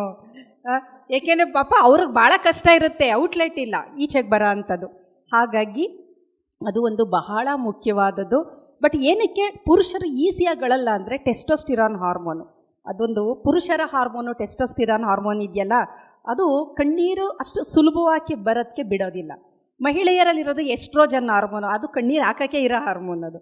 ಅದು ಏನಿಲ್ಲ, ಒಂಚೂರು ಏನಾದ್ರು ಆಯಿತು ಅಂದರೆ ಎಮೋಷನು ಟಕ್ ಟಕ್ ಟಕ್ ಅಂತ ಕಣ್ಣೀರು ಬರುತ್ತೆ, ಇದಾಗುತ್ತೆ. ನಾನು ಇತ್ತೀಚೆಗೆ ಸುಮ್ಮನೆ ಈಗ ನಾನು ತುಂಬ ಸೈಂಟಿಫಿಕ್ ಅಬ್ಸರ್ವೇಷನ್ ಮಾಡ್ತೀವಿ. ಸುಮಾರು ಕೆಲವೊಂದು ದೇವಸ್ಥಾನಗಳಿಗೆ ಹೋಗ್ತಾರೆ. ಈಗ ನೀವು ಡ್ಯಾನ್ಸ್ ಮಾಡಿದ್ರಲ್ಲ, ಇದು ಆರೋಗ್ಯದ ಡ್ಯಾನ್ಸ್, ಇದು ಆರೋಗ್ಯದ್ದು. ಇನ್ನೊಂದಷ್ಟು ಜನ ಮಾಡ್ತಾರೆ ಅನಾರೋಗ್ಯದ ಡ್ಯಾನ್ಸ್. ಹೆಂಗೆ ಅಂದರೆ ಬೇವಿನ ಸೊಪ್ಪೆಲ್ಲ ಇಟ್ಕೊಂಡು ಫುಲ್ ದೇವ್ರು ಬಂದಂಗೆ, ಅವ್ರಿಗೆ ಮೈ ಮೇಲೆ ಪ್ರಜ್ಞೆನೇ ಇರೋದಿಲ್ಲ, ಆ ಥರದ್ದು. ಅದು ಭಾವೋದ್ವೇಗದ ಇದು. ಅದು ಏನಾಗ್ತಾ ಇದೆ, ಏನಕ್ಕೆ ಇತ್ತೀಚೆಗೆ ಆ ಥರ ಡ್ಯಾನ್ಸ್ಗಳು ಜಾಸ್ತಿ ಆಗ್ತಾ ಇದೆ ನೀವು ನೋಡಿ ಅಲ್ವಾ? ಕಾರಣ ಏನು ಅಂತಂದರೆ ಹೆಣ್ಮಕ್ಳು ಅಳೋದನ್ನ ನಿಲ್ಲಿಸ್ಬಿಟ್ಟಿದ್ದೀರ. ಕಾರಣ ಏನು ಅಂದರೆ ನಿಮಗೆ ಶ್ರುತಿ ಮೇಡಮ್ ಫಿಲಮ್ಗಳೇ ಬರ್ತಾ ಇಲ್ಲ ಅಲ್ವಾ? ಈಗ ಸುಮ್ಮನೆ ಹಂಗೆ ನೋಡಿ, ಇಲ್ಲ ಅಂದರೆ ಒಂದಷ್ಟು ಒತ್ತಡ ಎಲ್ಲ ಹೋಗ್ತೀರಾ, ಫಿಲಮ್ ನೋಡ್ತೀರಾ, ಕಣ್ಣೀರು ಎಲ್ಲ ಹರಿದೋಗಿ ಬರೋ ಅಷ್ಟರಲ್ಲಿ ಆರಾಮಾಗಿ ಬಂದುಬಿಡ್ತೀರ. ಈಗ ಆ ಥರ ಕಣ್ಣೀರು ಹರಿಸುವಂತಹ ಚಲನಚಿತ್ರಗಳು ಬರ್ತಿಲ್ಲ, ಎಲ್ಲ ಲಾಂಗು ಮಚ್ಚು ಅಂಥದ್ದು ಅಲ್ವಾ? ಕಣ್ಣೀರು ಹಾಕಬೇಕು, ಅವಾಗೇನಾಗೋದು. ಈಗ ಏನಾಗ್ತಾ ಇದೆ, ಕಣ್ಣೀರಿಗೆ ಔಟ್ಲೆಟ್ ಇಲ್ವಲ್ಲ, ಅದಕ್ಕೇನು ಮಾಡ್ತಾ ಇದ್ದಾರೆ, ಒತ್ತಡ ಯಾವ ಥರ ಅಂದರೆ ಈಗ ಬೇರೆ ಬೇರೆ ರೂಪದಲ್ಲಿ ಮನೇಲಿ ಜಗಳ. ಏನಕ್ಕೆ ಜಗಳ ಆಗುತ್ತೆ ಅಂದರೆ ಒತ್ತಡ ತಡ್ಕೊಳಕ್ಕೆ ಆಗ್ತಾ ಇರಲ್ಲ, ಪಾತ್ರೆಗಳನ್ನೆಲ್ಲ ಕುಕ್ತಾ ಇರ್ತಾರೆ ಅಲ್ವಾ? ಏಕೆಂದರೆ ನಿಮ್ಮ ತಲೆ ಕುಕ್ಕಕ್ಕಾಗಲ್ವಲ್ಲ ಅವರು, ಅದಕ್ಕೆ ಪಾತ್ರದ ಮೇಲೆ ತಿರ್ಸ್ಕೊಂತಾರೆ. ಇನ್ನೆಲ್ಲೋ ಒಂದು ಕಡೆ ಅದು ಔಟ್ಲೆಟು ಆಗಲೇಬೇಕು, ಅದು ಬರಲೇಬೇಕು, ಈಚೆ ತಡ್ಕೊಳಕ್ಕೆ ಆಗೋದಿಲ್ಲ. ಹಾಗಾಗಿ ಇಂಥ ಸಂದರ್ಭದಲ್ಲಿ ಹೆಣ್ಣು ಮಕ್ಕಳಿಗೆ ಈ ಥರದ ಕೆಲವೊಂದು ಸತ್ಸಂಗಗಳು ಬೇಕು. ಸತ್ಸಂಗದಲ್ಲಿ ಏನಾಗುತ್ತೆ, ಧ್ಯಾನ ಮಾಡಿದಾಗ ನಿಮ್ಮ ಭಾವನೆಗಳು, ಒಳಗಿರುವ ಒತ್ತಡಗಳು ಎಲ್ಲ ಈಚೆಗೆ ಬರಬೇಕು ಅಂದರೆ ಒಂದು ಔಟ್ಲೆಟ್ ಬೇಕು. ಅದು ಮ್ಯೂಸಿಕ್ ಆಗ್ಬೋದು, ಡ್ಯಾನ್ಸ್ ಆಗ್ಬೋದು, ಮೆಡಿಟೇಷನ್ ಆಗ್ಬೋದು, ಯೋಗ ಆಗ್ಬೋದು, ಈ ಥರದ್ದು. ಅಥವಾ ಪ್ರವಾಸ ಅಂದರೆ ಒಳ್ಳೆ ರೀತಿದು, ನಾನು ಹೇಳೋರ ಥರ ಬೇವಿನ ಸೊಪ್ಪು ಕಟ್ಕೊಂಡು ಡ್ಯಾನ್ಸ್ ಮಾಡೋದಲ್ಲ ಪ್ರವಾಸ, ಬೇರೆ ಥರ ಒಳ್ಳೆ ರೀತಿಯಲ್ಲಿ ಈ ಥರದನ್ನು ಬೇಕೇ ಬೇಕು, ಪ್ರತಿಯೊಬ್ಬರಿಗೂ ಬೇಕಿದು. ಇಲ್ಲ ಅಂತಂದರೆ ಮನುಷ್ಯ ಈ ಒತ್ತಡದ ಜಗತ್ತಿನಲ್ಲಿ ಸರಿಯಾಗಿ ನೆಮ್ಮದಿಯಿಂದ ಬದುಕೋಕ್ಕೆ ಸಾಧ್ಯ ಇಲ್ಲ. ಆನಂತರ ಈಗ ನೋಡ್ತಾ ಇದ್ದೀವಿ ಎಲ್ಲ ಕೃತಕ ಬುದ್ಧಿಮತ್ತೆ, AI ಅಲ್ವಾ? ಎಲ್ಲದೂ AI ಮ್ಯಾನಿಪುಲೇಷನ್ ಮಾಡ್ತಾರೆ. ನಾವೆಲ್ಲ ಹೆಣ್ಮಕ್ಳು ಏನು ಮಾಡ್ತೀವಿ ಅಂದರೆ ಇಲ್ಲೇ ಮೋಸ ಹೋಗೋದು. ನಾವೆಲ್ಲ ಏನು ಮಾಡ್ತೀವಿ, ಸೋಷಿಯಲ್ ಮೀಡಿಯಾದಲ್ಲಿ ಎಲ್ಲ ಆ್ಯಕ್ಟಿವ್ ಆಗಿರ್ತೀರ, ನೀವು ಎಲ್ಲ ನೋಡ್ತೀರ, ನೀವು ಎಲ್ಲದನ್ನು ನೋಡ್ತಿರ್ತೀರ. ಸೋಷಿಯಲ್ ಮೀಡಿಯಾ ನೋಡೋದು, ಮನೇಲಿ ಜಗಳ ಆಡೋದು, ಅಲ್ಲಿ ನೋಡೋದು. ಅವರು ಎಲ್ಲೋ ಕರ್ಕೊಂಡೋಗಿದ್ದಾರೆ ಟ್ರಿಪ್ಗೆ, ನೀವು ನನ್ನ ಕರ್ಕೊಂಡೋಗಿಲ್ಲ. ಅವರು ಸೀರೆ ಕೊಡಿಸಿದ್ದಾರೆ, ನೀವು ನನಗೆ ಸೀರೆ ಕೊಡಿಸಿಲ್ಲ. ಅವರು ಒಂದು ಒಡವೆ ಹಾಕಿದೆ, ಅದು ಗೋಲ್ಡಾ ಅಲ್ವಾ ಅಂತ ನಿಮಗೆ ಗೊತ್ತಿದೆಯಾ? ಇಲ್ಲ, ಎಲ್ಲ ಎಡಿಟೆಡ್. ನೀವು ಏನೇ ನೋಡಿದ್ರೂ ದಯವಿಟ್ಟು ಜೀವನ ಆ ಥರ ಇದೆ ಅಂತ ದಯವಿಟ್ಟು ಅನ್ಕೋಬೇಡಿ. ಕಾರಣ ಸುಮಾರು ನಾವು ನೋಡಿರ್ತೀವಿ, ಇತ್ತೀಚೆಗೆ ಹೆಣ್ಣುಮಕ್ಕಳು ಡೈವರ್ಸ್ ಎಲ್ಲ ತುಂಬ ಜಾಸ್ತಿ ಅಲ್ವಾ? ಕಂಪ್ಲೇಂಟ್ ಏನು ಅಂದರೆ ಅವರು ಸರಿಯಾಗಿ ನನ್ನ ನೋಡ್ಕೊಳ್ಳಲ್ಲ, ನನ್ನ ಕಡೆ ಗಮನ ಕೊಡಲ್ಲ, ಹುಡುಗ ಸರಿಯಾಗಿ ಗಮನ ಕೊಡಲ್ಲ ಅನ್ನೋ ಕಂಪ್ಲೇಂಟ್ಗಳು ಇದೆ. ಮೊದಲನೇದಾಗಿ ಈ ಥರ ನಾವು ಹೆಣ್ಣುಮಕ್ಕಳು ಈಗ ನಾವೆಲ್ಲ ಈ ಥರ ದಿನಾಚರಣೆ ಎಲ್ಲ ಮಾಡ್ಕೊಂತೀವಲ್ವಾ, ಬರೀ ಸುಮ್ಮನೆ ದಿನಾಚರಣೆ ಅವ್ರು ಮಾಡ್ತಾರ, ನಾವು ಅದಕ್ಕೆ ತಕ್ಕಂತೆ ನಾವು ಸಹ ಇರಬೇಕು. ಮೊದಲನೇದಾಗಿ ನಾವು ಅವರ ಮೆದುಳು ಹೇಗೆ ವರ್ಕ್ ಆಗುತ್ತೆ, ನಂದು ಹೇಗೆ ವರ್ಕ್ ಆಗುತ್ತೆ ಅನ್ನೋ ಬೇಸಿಕ್ ಪ್ರಿನ್ಸಿಪಲ್ಲು ತಿಳ್ಕೊಂಡ್ರೆ ಯಾವ ಮನೆಯಲ್ಲೂ ಜಗಳ ಇರೋದಿಲ್ಲ. ಅದನ್ನು ಮೊದಲು ಅರ್ಥ ಮಾಡಿಸ್ಬೇಕು. ನಾವೆಲ್ಲ ಮದುವೆ ಮಾಡಿಬಿಡ್ತೀವಿ, ಆದರೆ ನಿನ್ನ ಮೆದುಳು ಹೆಂಗೆ ವರ್ಕ್ ಆಗುತ್ತೆ, ಹುಡುಗನ ಮೆದುಳು ಹೆಂಗೆ ವರ್ಕ್ ಆಗುತ್ತೆ ಅಂತ ಹೆಣ್ಮಕ್ಳು ಹೇಳೋದೇ ಇಲ್ಲ ನಾವು, ಅಲ್ವಾ? ಗಂಡು ಹುಡುಗನಿಗೂ ಹೇಳಬೇಕು, ನೋಡು ಇದು ಪುರುಷನ ಈ ಥರ, ಅವನ ತಲೆ ಈ ಥರ ವರ್ಕ್ ಆಗುತ್ತೆ, ನೀ ಹೆಣ್ಣು ಮಕ್ಳದ್ದು ಈ ಥರ ಇರುತ್ತಪ್ಪ, ನೀನು ಅದನ್ನು ಅರ್ಥ ಮಾಡ್ಕೊ ಅಂತ ಯಾವ ತಂದೆ ತಾಯಿನೂ ಮಾಡಲ್ಲ. ಮಿಕ್ಕಿದೆಲ್ಲ ಮಾಡಿ ಚೆನ್ನಾಗಿ ಗ್ರ್ಯಾಂಡಾಗಿ ಮದುವೆ ಮಾಡಿ ಎಲ್ಲ ಮಾಡಿ ಕಳಿಸ್ತೀವಿ. 6 ತಿಂಗಳಿಗೆ ಇಬ್ಬರು ಕಿತ್ತಾಡ್ಕೊಂಡು ಬಂದು ಕಂಪ್ಲೇಂಟ್ಗಳು ಹೇಳ್ತಾರೆ. ಆಮೇಲೆ ಏನು ಮಾಡೋದಪ್ಪ ಇವಾಗ ಹಿಂಗಾಗ್ಬಿಡ್ತಲ್ಲ ಕತೆ ಅಂತ ಯೋಚನೆ ಮಾಡ್ತೀವಿ. ಮೊದಲನೇದು ಬೇಸಿಕ್ ಪ್ರಿನ್ಸಿಪಲ್ಲು, ಹೆಣ್ಣು ಮಕ್ಕಳು ಮಲ್ಟಿ ಟಾಸ್ಕರ್ ಅಂತಂದರೆ ನೀವು 10 ಕೆಲಸ ಕೊಡಿ, 10 ಕೆಲಸನೂ ಅಚ್ಚುಕಟ್ಟಾಗಿ ಮಾಡೋ ಅಂಥ ಶಕ್ತಿ ಅವ್ರಿಗೆ ಇದೆ, ಎಲ್ಲ ಮಾಡ್ತಾರೆ. ಹಾಗಾಗಿ ಕೆಲವು ಕಚೇರಿಗಳಲ್ಲಿ ಹೆಣ್ಮಕ್ಳು ಜಾಸ್ತಿ ಇದ್ದು ಯಾರೋ ಒಬ್ಬರು ಮೇಲಿದ್ದರೆ ಅವ್ರಿಗೆಲ್ಲ ಬೈತಿರ್ತಾರೆ. ನೋಡಿ ಹೆಣ್ಮಕ್ಳು ಎಷ್ಟು ಕಂಪೇರ್ ಮಾಡ್ತಾರೆ, ಆಫೀಸರ್ ನೋಡಿ ಹೆಣ್ಮಕ್ಳು ಎಷ್ಟು ಚೆನ್ನಾಗಿ ಕೆಲಸ ಮಾಡ್ತಾರೆ, ನೀನು ಯಾಕೆ ಮಾಡಲ್ಲ, ಹೆಣ್ಮಕ್ಳು ಕೆಲಸ ಅವ್ರಿಗೆ ಪಾಪ ಒದ್ದಾಡ್ತಿರ್ತಾರೆ. ಈ ಹೆಂಗಸರುಗಳು ಬಂದು ಸೇರ್ಕೊಂಬಿಟ್ರೆ ನಮ್ಮ ಆಫೀಸಲ್ಲಿ ನಮ್ಮ ಕತೆ ಹಿಂಗೆ ಮಾಡಿಬಿಟ್ರಲ್ಲ ಬೇಜಾರು. ಏಕೆ ಅಂತಂದರೆ ಕಂಪೇರ್ ಮಾಡೋಕ್ಕಾಗಲ್ಲ. ಹೆಣ್ಮಕ್ಳ ಜೊತೆ ಗಂಡು ಮಕ್ಕಳನ್ನ ಮನೇಲೂ ಅಷ್ಟೇ ಕಂಪೇರ್ ಮಾಡಬೇಡಿ, ಆಗೋದಿಲ್ಲ. ಕಾರಣ she is a multi tasker. ಅವರ ಬ್ರೈನ್ ವೈರಿಂಗ್ ಯಾವ ಥರ ಇದೆ ಅಂತಂದರೆ ಹಿಂದೆ ಮುಂದೆ ಆ ಕಡೆ ಈ ಕಡೆ ಎಲ್ಲ ಕಡೆನೂ ವೈರ್ ಕನೆಕ್ಷನ್ಗಳದು. ಏನು ಬೇಕಾದರೂ ಯಾವಾಗ ಟಕ್ ಅಂತ ಆನ್ ಆಗುತ್ತೆ, ಆಫ್ ಆಗುತ್ತೆ. ಆದರೆ ಗಂಡು ಮಕ್ಕಳ ಮೆದುಳು ಹೆಂಗೆ ಅಂದರೆ ಆರ್ಗನೈಸ್ಡ್ ಆಗಿದೆ, ಅದು ಹೆಂಗೆಂಗೋ ಕನೆಕ್ಷನ್ನು ಬರೋದಿಲ್ಲ, ಆಯಿತಾ? ಹಾಗಾಗಿ ದೇ ಆರ್ ಮೋನೋಫೋಕಲ್ ಅಂದರೆ ಒಂದು ಕೆಲಸ ಮಾಡ್ತಾರೆ. ಫಸ್ಟ್ ಹೆಣ್ಮಕ್ಳು ಅದನ್ನ ಅರ್ಥ ಮಾಡ್ಕೊಳ್ಳಿ. ಒಂದು ಕೆಲಸ ಹೇಳಾದ್ಮೇಲೆ ಇನ್ನೊಂದು ಹೇಳಿ ಮಾಡ್ತಾರೆ. ನೀವು 2-3 ಕೆಲಸ ಒಟ್ಟೊಟ್ಟಿಗೆ ಹೇಳಿದ್ರೆ ಅದು ಜಾಮ್ ಆಗಿಬಿಡುತ್ತೆ, ಜಾಮ್ ಆಗಿ ಶಾರ್ಟ್ ಸರ್ಕ್ಯೂಟ್ ಆಗೋಗುತ್ತೆ. ಅದೇ ಅಷ್ಟೇ ಆಗೋದು ಬ್ರೈನಲ್ಲಿ, ಶಾರ್ಟ್ ಸರ್ಕ್ಯೂಟು. ಆಮೇಲೆ ಯಾವುದೂ ಮಾಡಲ್ಲ ಅವರು. ಆಮೇಲೆ ನಿಮ್ಮ ಕಂಪ್ಲೇಂಟು ಯಾವ ಕೆಲಸನೂ ಮಾಡಲ್ಲ, ಅವ್ರು ಯಾವ ಕೆಲಸಕ್ಕೂ ಪ್ರಯೋಜನ ಇಲ್ಲ, ಯಾವ ಕೆಲಸನೂ ಮಾಡಲ್ಲ. ಪ್ರಯೋಜನವೂ ಇದೆ, ಎಲ್ಲ ಇದೆ, ಆದರೆ ಹೇಳೋ ವಿಧಾನ ಸರಿ ಇಲ್ಲ. ನೀವು ಒಟ್ಟಿಗೆ 4 ಒಟ್ಟಿಗೆ ಏನು ಹೇಳ್ತೀರಾ, ಸಾಮಾನು ನಿಂತೀರಾ, ಇನ್ನೇನೋ ಹೇಳ್ತೀರಾ, ಆ ಸಾಮಾನು ಮರ್ತೇ ಹೋಗ್ಬಿಡುತ್ತೆ ಅವಾಗ. ಆಮೇಲೆ ಸಾಮಾನು ಲಿಸ್ಟ್ ಹೇಳ್ಬೇಕಾದ್ರೆ ಮಧ್ಯ ಮಾತಾಡಿಸ್ಬಿಡ್ತೀರಾ, ಏನು ಲಿಸ್ಟು ಮರ್ತೋಯ್ತು. ಆಮೇಲೆ ಬಂದಮೇಲೆ ನಾನು ಹೇಳಿದ್ದು ಕೊತ್ತಂಬರಿ ಸೊಪ್ಪು, ನೀವು ಕರಿಬೇವಿನ ಸೊಪ್ಪು ತಂದಿದ್ದೀರಾ, ಜ್ಞಾನ ಎಲ್ಲಿತ್ತು? ಇಂಥದ್ದೇ ಸಣ್ಣ ಪುಟ್ಟ ಜಗಳ ಮಾಡಿ ಮನೆ ವಾತಾವರಣ. ಅದಕ್ಕೆ ತಾಳ್ಮೆಯಿಂದ ಬರ್ಕೊಡ್ಬೇಕು, ಬರ್ಕೊಟ್ಬಿಡ್ಬೇಕು, ಏನೇನು ಬೇಕು ಅಂತ ತರ್ತಾರೆ ಚೆನ್ನಾಗಿ. ಇಲ್ಲ ಒಂದೇ ಕೆಲಸ ಹೇಳಿ ಆಮೇಲೆ ಇನ್ನೊಂದು ಮಾಹಿತಿ, ಏಕೆಂದರೆ ಮಲ್ಟಿ ಟಾಸ್ಕಿಂಗು ಮಾಡೋಕ್ಕೆ ಆಗೋದಿಲ್ಲ ಗಂಡಸರಿಗೆ. ಹಾಗಾಗಿ ಗಂಡು ಮಕ್ಕಳು ಹೆಣ್ಮಕ್ಳು ಕಂಪೇರೂ ಮಾಡಬೇಡಿ. ಆಮೇಲೆ ಒಂದಷ್ಟು ಕೆಲಸ ಹೇಳಿ, ನಾನು ಮಾಡ್ತೀನಿ ನಿಮ್ಗೆ ಯಾಕಾಗಲ್ಲ, ಆಗಲ್ಲ ಅದು ಅವ್ರಿಗೆ, ಅದು ನಿಜವಾದ ಸತ್ಯ. ಅದು ನೀವು ಮಾಡ್ತೀರಾ, ನಿಮ್ಮ ಬ್ರೈನ್ ಹಂಗೆ ನೆಟ್ವರ್ಕಿಂಗ್ ಇದೆ, ಅವ್ರ ಬ್ರೈನ್ ಹಂಗಿಲ್ಲ. ಅದನ್ನು ಮೊದಲು ನಾವು ಹೇಳಬೇಕು. ಸೆಕೆಂಡು ವರ್ಬಲ್ ಕಮ್ಯುನಿಕೇಷನಲ್ಲಿ ನಾವು ಹೆಂಗಸರು ತುಂಬ ಎಕ್ಸ್ಪೆಕ್ಟೇಷನ್ ಏನು ಅಂತಂದರೆ ಗಂಡ ತುಂಬ ಮಾತಾಡಬೇಕು, ತುಂಬ ವರ್ಣನೆ ಮಾಡಬೇಕು, ತುಂಬ ಚೆನ್ನಾಗಿ ಹೇಳಬೇಕು. ಅದು ಸಾಧ್ಯ ಇಲ್ಲ ಜಗತ್ತಲ್ಲಿ. ತನ್ನ ಹೆಂಡತಿನ ವರ್ಣನೆ ಮಾಡಿರುವ ಗಂಡಸು ಯಾರೂ ಇಲ್ಲ, ಮಾಡಲ್ಲ. ಏಕೆಂದರೆ ಬರಲ್ಲ, ಅದು ಮಾಡೋಕ್ಕೆ ಬರಲ್ಲ. ನೀವು ತುಂಬ ಚೆನ್ನಾಗಿ ಸೀರೆ ಉಟ್ಕೊಂಡು ಹೋಗಿ ನಿಂತ್ಕೊಂಡು ಹೆಂಗೆ ಕಾಣ್ತಿದ್ದೀನಿ ಅಂತ ನೀವು ಎಕ್ಸ್ಪೆಕ್ಟೇಷನ್ ಏನಂದರೆ, ನೀನು ನವಿಲ್ ಥರ ಇದೆಯಾ, ನೀನು ನಡೆದ್ರೆ ನವಿಲ್ ನಡೆದಂಗೆ ಆಗುತ್ತೆ, ನೀನು ಕಣ್ಣು ಕಮಲ, ಈ ಥರ ಎಲ್ಲ ಅಂದ್ಕೊಂಡಿರ್ತಾರೆ, ಏನೇನೋ ಹೇಳ್ಬಿಡ್ತಾರೆ ಅಂತ. ಅವ್ರು ನೋಡಿ ಚೆನ್ನಾಗಿದೆ ಅಷ್ಟೇ, ಡಿಸಪಾಯಿಂಟ್ ಆಗೋಯ್ತು, ಇಲ್ಲ ಇದೇನೋ ಬೇರೆ ಇದೆ, ಇದು ಕನೆಕ್ಷನ್ನು. ನಾನು ಎಷ್ಟು ಚೆನ್ನಾಗಿ ಡ್ರೆಸ್ ಮಾಡಿದ್ರು ನನ್ನ ನೋಡ್ತಿಲ್ಲ ಅಂದರೆ ಇನ್ನು ಆಫೀಸಲ್ಲಿ ಏನೋ ಒಂದು ಕತೆ ಇರ್ಬೋದು. ಅಲ್ಲಿಂದನೇ ಶುರು. ಅದು ಹಂಗೇನಿಲ್ಲ, ಅವ್ರಿಗೆ ಹೇಳೋಕ್ಕೆ ಬರಲ್ಲ. ಅದು ನೀವು ಎಕ್ಸ್ಪೆಕ್ಟ್ ಮಾಡೋ ಥರ ಹೇಳೋಕ್ಕೆ ಬರಲ್ಲ. ಅಕಸ್ಮಾತ್ ನಿಮ್ಗೆ ಆ ಥರ ಬೇಕು ಅಂದರೆ ನೀವೇ ಬರ್ಕೊಟ್ಬಿಡಿ, ಕೊಡಿ, ಓದಿನಿ, ಓದ್ತಾರೆ ಅದನ್ನ. ನಿಮಗೂ ಖುಷಿ, ಅವ್ರಿಗೂ ಖುಷಿ ಅಲ್ವಾ? ಕವಿಗಳ ಕೆಲಸ ಏನು, ವರ್ಣನೆ ಮಾಡ್ತಾರಲ್ವ, ಅವರು ಕೇಳಿ ಯಾವ್ದಾದ್ರು ಕವಿನ ಅವ್ರ ಹೆಂಡ್ತಿನ ಅವ್ರು ಯಾವತ್ತೂ ವರ್ಣನೆ ಮಾಡಿಲ್ಲ.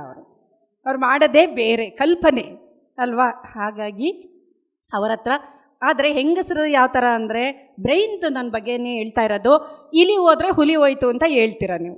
ಅಂದರೆ ಅಷ್ಟು ಚೆನ್ನಾಗಿ ಎಕ್ಸ್ಪ್ಲನೇಷನ್ ಕೊಡ್ತೀರ. ಏನೋ ಒಂದಾಯಿತು, ಒಂದು ಅಡುಗೆ ಮಾಡಿದ್ದೀರಾ ಅಂದರೆ ಅದನ್ನು ಎಲ್ಲ ವರ್ಣನೆ ಮಾಡಿ ಎಲ್ಲ ಮಾಡಿ ಹೇಳೋದು. ಅದಕ್ಕೋಸ್ಕರನೇ ಏರ್ ಹೋಸ್ಟಸ್ಸು ಹೆಣ್ಮಕ್ಳು ಅಲ್ವಾ, ಚೆನ್ನಾಗಿ ಮಾತಾಡ್ತಾರೆ. ರಿಸೆಪ್ಷನಿಸ್ಟು ಹೆಣ್ಮಕ್ಳು. ಎಲ್ಲಿ ನೀವು ನಮ್ಮ ಕ್ಲೈಂಟ್ಸು ಕಸ್ಟಮರ್ನ ಅಟ್ರ್ಯಾಕ್ಟ್ ಮಾಡಬೇಕು ಅಲ್ಲಿ ಹೆಣ್ಮಕ್ಳು, ಹುಡುಗರನ್ನಿಟ್ಟರೆ ಯಾರೂ ಬರಲ್ಲ. ಏಕೆಂದರೆ ಅವ್ರಿಗೆ ಹೇಳಕ್ಕೆ ಬರೋದಿಲ್ಲ, ಎಕ್ಸ್ಪ್ರೆಸ್ ಮಾಡೋದಕ್ಕೆ ಬರೋದಿಲ್ಲ. ಹಾಗಾಗಿ that is the another very important ಇದು. ಆಮೇಲೆ ಭಾಳ ಮುಖ್ಯವಾಗಿ ತುಂಬ ಜನ ಹೆಣ್ಮಕ್ಳಿದ್ದೀರಾ, ನೀವು ತಿಳ್ಕೊಳ್ಳಿ, ಎಲ್ಲರಿಗೂ ತಿಳಿಸಿ. Female has A emotional memory.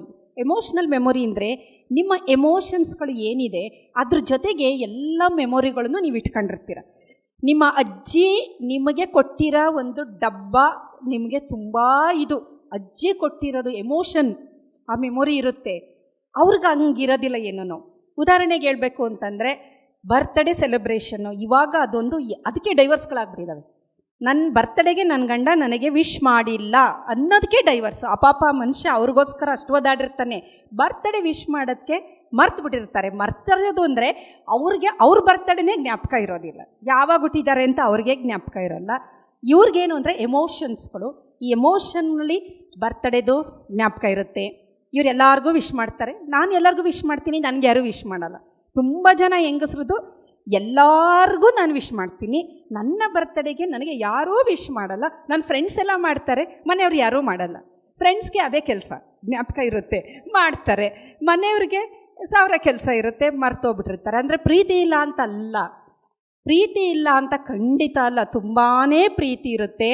ಆದರೆ ಎಮೋಷನ್ನು ಇವರು ಫಸ್ಟ್ ಟೈಮ್ ಅವ್ರನ್ನ ನೋಡೋಕ್ಕೆ ಬಂದಾಗ ಯಾವ ಸೀರೆ ಹುಟ್ಟಿದ್ರು ಈ ಒಮ್ಮಗೆ ಜ್ಞಾಪಕ, ಅವ್ರಿಗೆ ಯಾವ ಶರ್ಟ್ ಹಾಕಿದ್ರು ಯಾರ್ಯಾರು ಅಂತಲೂ ಜ್ಞಾಪಕ ಇರಲ್ಲ. ಫೇಸು ಅವಳು ಹೆಂಗಿದ್ಲು ಫಸ್ಟ್ ನೋಡೋಕ್ಕೆ ಬಂದಾಗ ಫೇಸೇ ಜ್ಞಾಪಕ ಇಲ್ಲ, ಯಾಕೆಂದರೆ ಈಗ ಡುಮ್ಮಕ್ಕಾಗ್ಬಿಟ್ಟಿರ್ತಾರೆ, ಆಗ ಚೆನ್ನಾಗಿರ್ತಾರಲ್ವ, ಅದೇ ಜ್ಞಾಪಕ ಇಲ್ಲ.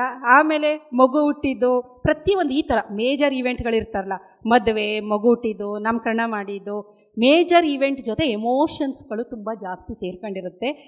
ಅದು ಮೆಮೊರಿ ತುಂಬ ಚೆನ್ನಾಗಿರುತ್ತೆ. ಇವರಿಗೆ ಎಮೋಷನಲ್ ಮೆಮೊರಿ ಇರೋದಿಲ್ಲ. ಅದು ಕಾರಣ ಮೇಲ್ ಹಾರ್ಮೋನು ಟೆಸ್ಟೋಸ್ಟಿರಾನ್ದು ಮೇನ್ ಇದು, ಅದಕ್ಕೆ ಅಷ್ಟು ಎಮೋಷನ್ಸ್ಗಳು ಇರೋದಿಲ್ಲ. ಹಾಗಾಗಿ ಏನಾಗುತ್ತೆ, ಪ್ರೀತಿ ಇರುತ್ತೆ, ಪ್ರೀತಿ ಖಂಡಿತ ಇದ್ದೇ ಇರುತ್ತೆ, ಆದರೆ ಎಮೋಷನ್ ಇರಲ್ಲ. ನಾವು ಎಕ್ಸ್ಪೆಕ್ಟ್ ಮಾಡೋದು ಎಮೋಷನ್ಸ್ನ ಎಕ್ಸ್ಪೆಕ್ಟ್ ಮಾಡ್ತೀವಿ.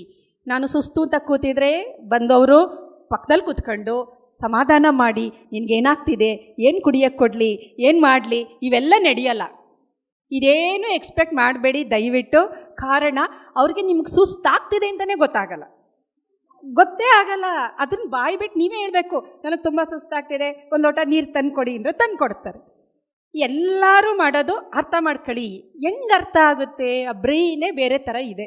ಅದು ಹೆಂಗೆ ಅರ್ಥ ಆಗುತ್ತೆ, ನೀವು ಕೂತಿದ್ದೀರಾ ಅಂದರೆ ಸುಮ್ಮನೆ ಕೂತಿದ್ದಾರೆ ಅನ್ಕೊಂತಾರೆ, ನಿಮಗೆ ಸುಸ್ತಾಗಿದೆ, ಅದು ಕೂತಿದ್ದಾರೆ, ಅವ್ರಿಗೆ ನೀರು ತಂದು ಕೊಡಬೇಕು, ಜ್ಯೂಸ್ ತಂದು ಕೊಡಬೇಕು, ಯಾರು ಅರಿಸ್ಟಾಟಲ್ಗೂ ಗೊತ್ತಾಗಿಲ್ಲ. ದೊಡ್ಡ ದೊಡ್ಡ ಸೈಂಟಿಸ್ಟ್ಗಳಿಗೆ ಗೊತ್ತಾಗದೆ ಅವ್ರು ಹೆಂಡ್ತಿರೇ ಅವ್ರನ್ನ ಬಿಟ್ಟೋಗಿದ್ದಾರೆ ಅಲ್ವಾ. ಅಂಥದ್ರಲ್ಲಿ ಸಾಮಾನ್ಯ ಜನಕ್ಕೆ ಹೆಂಗೆ ಗೊತ್ತಾಗುತ್ತೆ ಏನಾಗ್ತಿದೆ. ಅದಕ್ಕೆ ಕೆಲವು ಸಲ ಹೇಳ್ತಾರೆ, ನಿಮ್ಗೇನು ಬೇಕಾ ಸೀರೆ ಬೇಕಾ, ಬಾಯಿ ಬಿಟ್ಟು ಕೇಳಬೇಕು ನಾವು, ನನಗೆ ಹಬ್ಬಕ್ಕೆ ಇಂಥ ಸೀರೆ ಬೇಕು ತಂದುಕೊಡಿ ಅಂದರೆ ಖಂಡಿತ ತಂದುಕೊಡ್ತಾರೆ. ನೀವು ಬರಬೇಕು ನನ್ನ ಜೊತೆ ಅಂದರೆ ಬರ್ತಾರೆ, ನೀವು ಸೆಲೆಕ್ಟ್ ಮಾಡಬೇಕು ಸೆಲೆಕ್ಟ್ ಮಾಡ್ತಾರೆ. ಎಲ್ಲ ಹೇಳಿ ಮಾಡಿಸ್ಕೋಬೇಕು. ನಮಗೇನು ಅಂದರೆ ಸಂಕಟ, ಹೇಳಿ ಮಾಡಿಸ್ಕೋಬೇಕಲ್ಲ, ಅಯ್ಯೋ ಹೇಳಿ ಮಾಡಿಸ್ಕೋಬೇಕಲ್ಲ, ಹೇಳಿನೇ ಮಾಡಿಸ್ಕೋಬೇಕು. ಕಾರಣ ಮೆದುಳೆ ಆ ಥರ ಇದೆ. ಇದನ್ನು ಯಾರು ಅರ್ಥ ಮಾಡ್ಕೊತಾರೆ, ಆ ಫ್ಯಾಮಿಲಿಗಳಲ್ಲಿ ಜಗಳಗಳೇ ಆಗಲಿ, ಭಿನ್ನಾಭಿಪ್ರಾಯ ಆಗಲಿ ಏನೂ ಇಲ್ಲ. ಇನ್ನೊಂದು ಭಾಳ ಮುಖ್ಯ, ಗಂಡು ಮಕ್ಕಳು ಅಂತಂದರೆ ಡಿಸಾರ್ಗನೈಸ್ಡ್, ಅದನ್ನು ಎಕ್ಸೆಪ್ಟ್ ಮಾಡ್ಕೊಳ್ಳಿ. ಯಾವುದನ್ನು ಅಂದರೆ ಇಡಬಾರ್ದು ಅಂತಲ್ಲ, ಅದು ಪ್ರಯಾರಿಟಿ ಅಲ್ಲ ಅವರಿಗೆ. ಒದ್ದೆ ಟವಲ್ನ ತಗೊಂಡೋಗಿ ಒಣಗಾಕಬೇಕು ಅನ್ನೋದು ಪ್ರಯಾರಿಟಿ ಅಲ್ಲ, ಆಫೀಸ್ಗೆ ಕೊಡೋಗ್ಬೇಕು. ನಿಮ್ಮ ಸಂಕಟ ಏನು, ಒದ್ದೆ ಟವಲು 30 ವರ್ಷದಿಂದ ಒದ್ದೆ ಟವಲು ಸೋಫಾ ಮೇಲೆ ಇರುತ್ತೆ ಅನ್ನೋ ಕಂಪ್ಲೇಂಟು. ಈ ಒದ್ದೆ ಟವಲ್ ಒಂದು ಹೇಳ್ತಾ ಇದ್ದೀನಿ, ಈ ಥರ ತುಂಬ ನಡೀತಿರುತ್ತೆ ಅಲ್ವಾ. ಇದು ಎಲ್ಲರ ಮನೆ ಕಂಪ್ಲೇಂಟು, ಇರಿಟೇಷನ್ನು. 30 ವರ್ಷದಿಂದ ಬದಲಾವಣೆ ಆಗಿಲ್ಲ ಅಂದರೆ ಬದಲಾವಣೆ ಆಗಲ್ಲ. ಅದು 30 ಅಲ್ಲ 100 ವರ್ಷ ಆದರೂ ಅದೇ. ಇದು ಹಿಂಗೆ ಅಂತ ಅಂದ್ಕೊಂಡು ಆಕ್ಸೆಪ್ಟ್ ಮಾಡ್ಕೊಂಡು, ಅದಕ್ಕೆ ನಾವು ಅವರ ದೋಷಗಳ ಜೊತೆ ಅವ್ರು ಹೆಂಗಿದ್ದಾರೆ ಅದನ್ನು ಹಾಗೆ ನಾವು ತಗೊಳ್ಳೋದಿದೆಯಲ್ಲ, ಅದು ನಿಜವಾದ ಪ್ರೀತಿ. ನಿಮಗೋಸ್ಕರ ಅವ್ರು ಬದಲಾಗಬೇಕಾಗಿಲ್ಲ, ಏಕೆಂದರೆ ಅದು ಆಗೋದು ಇಲ್ಲ. ಅದು 1-2 ದಿನ ಬದಲಾವಣೆ, ಬೈತೀರಾ ಅಂತೇಳಿ 1-2 ದಿನ ಮಾಡ್ತಾರೆ, 3ನೇ ದಿನ ಅಲ್ಲೇ ಇರುತ್ತದೆ ಅಲ್ವಾ. ಎಲ್ಲರ ಮನೆಯಲ್ಲೂ ಗೊತ್ತಿರೋ ಅಂಥದ್ದೇ, 3ನೇ ದಿನ ಅದೇನೆ. ಆಮೇಲೆ ನೀವು ಬೈಕಂತೀರ, ನಾಯಿ ಬಲ ಡೊಂಕು, ಇದಕ್ಕೆ ಎಷ್ಟು ಹೇಳಿದ್ರು ಅರ್ಥನೇ ಮಾಡ್ಕೊಳ್ಳಲ್ಲ, ಏನೂ ಮಾಡೋಕ್ಕಾಗಲ್ಲ. This is the truth. ಇದನ್ನು ಅರ್ಥ ಮಾಡ್ಕೋಬೇಕು. ಗಂಡು ಮಕ್ಕಳು ಅಂದರೆ ಹಾಗೇನೆ. ಗಂಡು ಮಕ್ಕಳು ಯಾರೋ ಇರ್ತಾರೆ, 2-3 ಗಂಡು ಮಕ್ಕಳು, ಆ ಮನೆಯಲ್ಲಿ ಆ ತಾಯಿ ಇದು ಕತೆ ಇದೆಯಲ್ಲ, ಚಿತ್ರ ಅನ್ನೋದು, ಗಂಡನೂ ಅದೇ ಮಕ್ಕಳೂ ಅದೇ. ಹೆಣ್ಮಕ್ಳು ಏನೋ ಒಂದು ಚೂರು ಪಾರು ಎತ್ತಿಡೋದು ಮಾಡ್ತಾರೆ. ಹಾಗಾಗಿ ಇದೆಲ್ಲ ಪುರುಷ ಮತ್ತು ಮಹಿಳೆಗಿರೋ ಅಂತಹ ಮೇಜರ್ ವ್ಯತ್ಯಾಸಗಳು. ಎಮೋಷ್ನಲ್ ಮೆಮೊರಿ ಆಗ್ಬೋದು, ಅಳೋದೇ ಆಗ್ಬೋದು, ಬೇರೆ ಬೇರೆ ಥರದ ಕಾಯಿಲೆಗಳೆಲ್ಲ ಜಾಸ್ತಿ ಆಗುತ್ತೆ.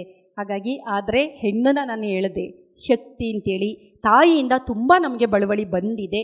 ಆದರೆ ಕೆಲವೊಂದನ್ನು ನಾವು ಹೇಳ್ಕೊಡ್ಬೇಕಾಗುತ್ತೆ. ಗಂಡು ಮಕ್ಕಳಿದ್ದಾಗ ಎಮೋಷನ್ಸ್ ಬಗ್ಗೆ, ಹೆಣ್ಣು ಮಕ್ಕಳು ಅಂದರೆ ಹೀಗಿರುತ್ತೆ, ನೀನು ಈ ಥರ ನಡ್ಕೋಬೇಕು, ನೀನು ಈ ಥರ ಮಾಡಬೇಕು.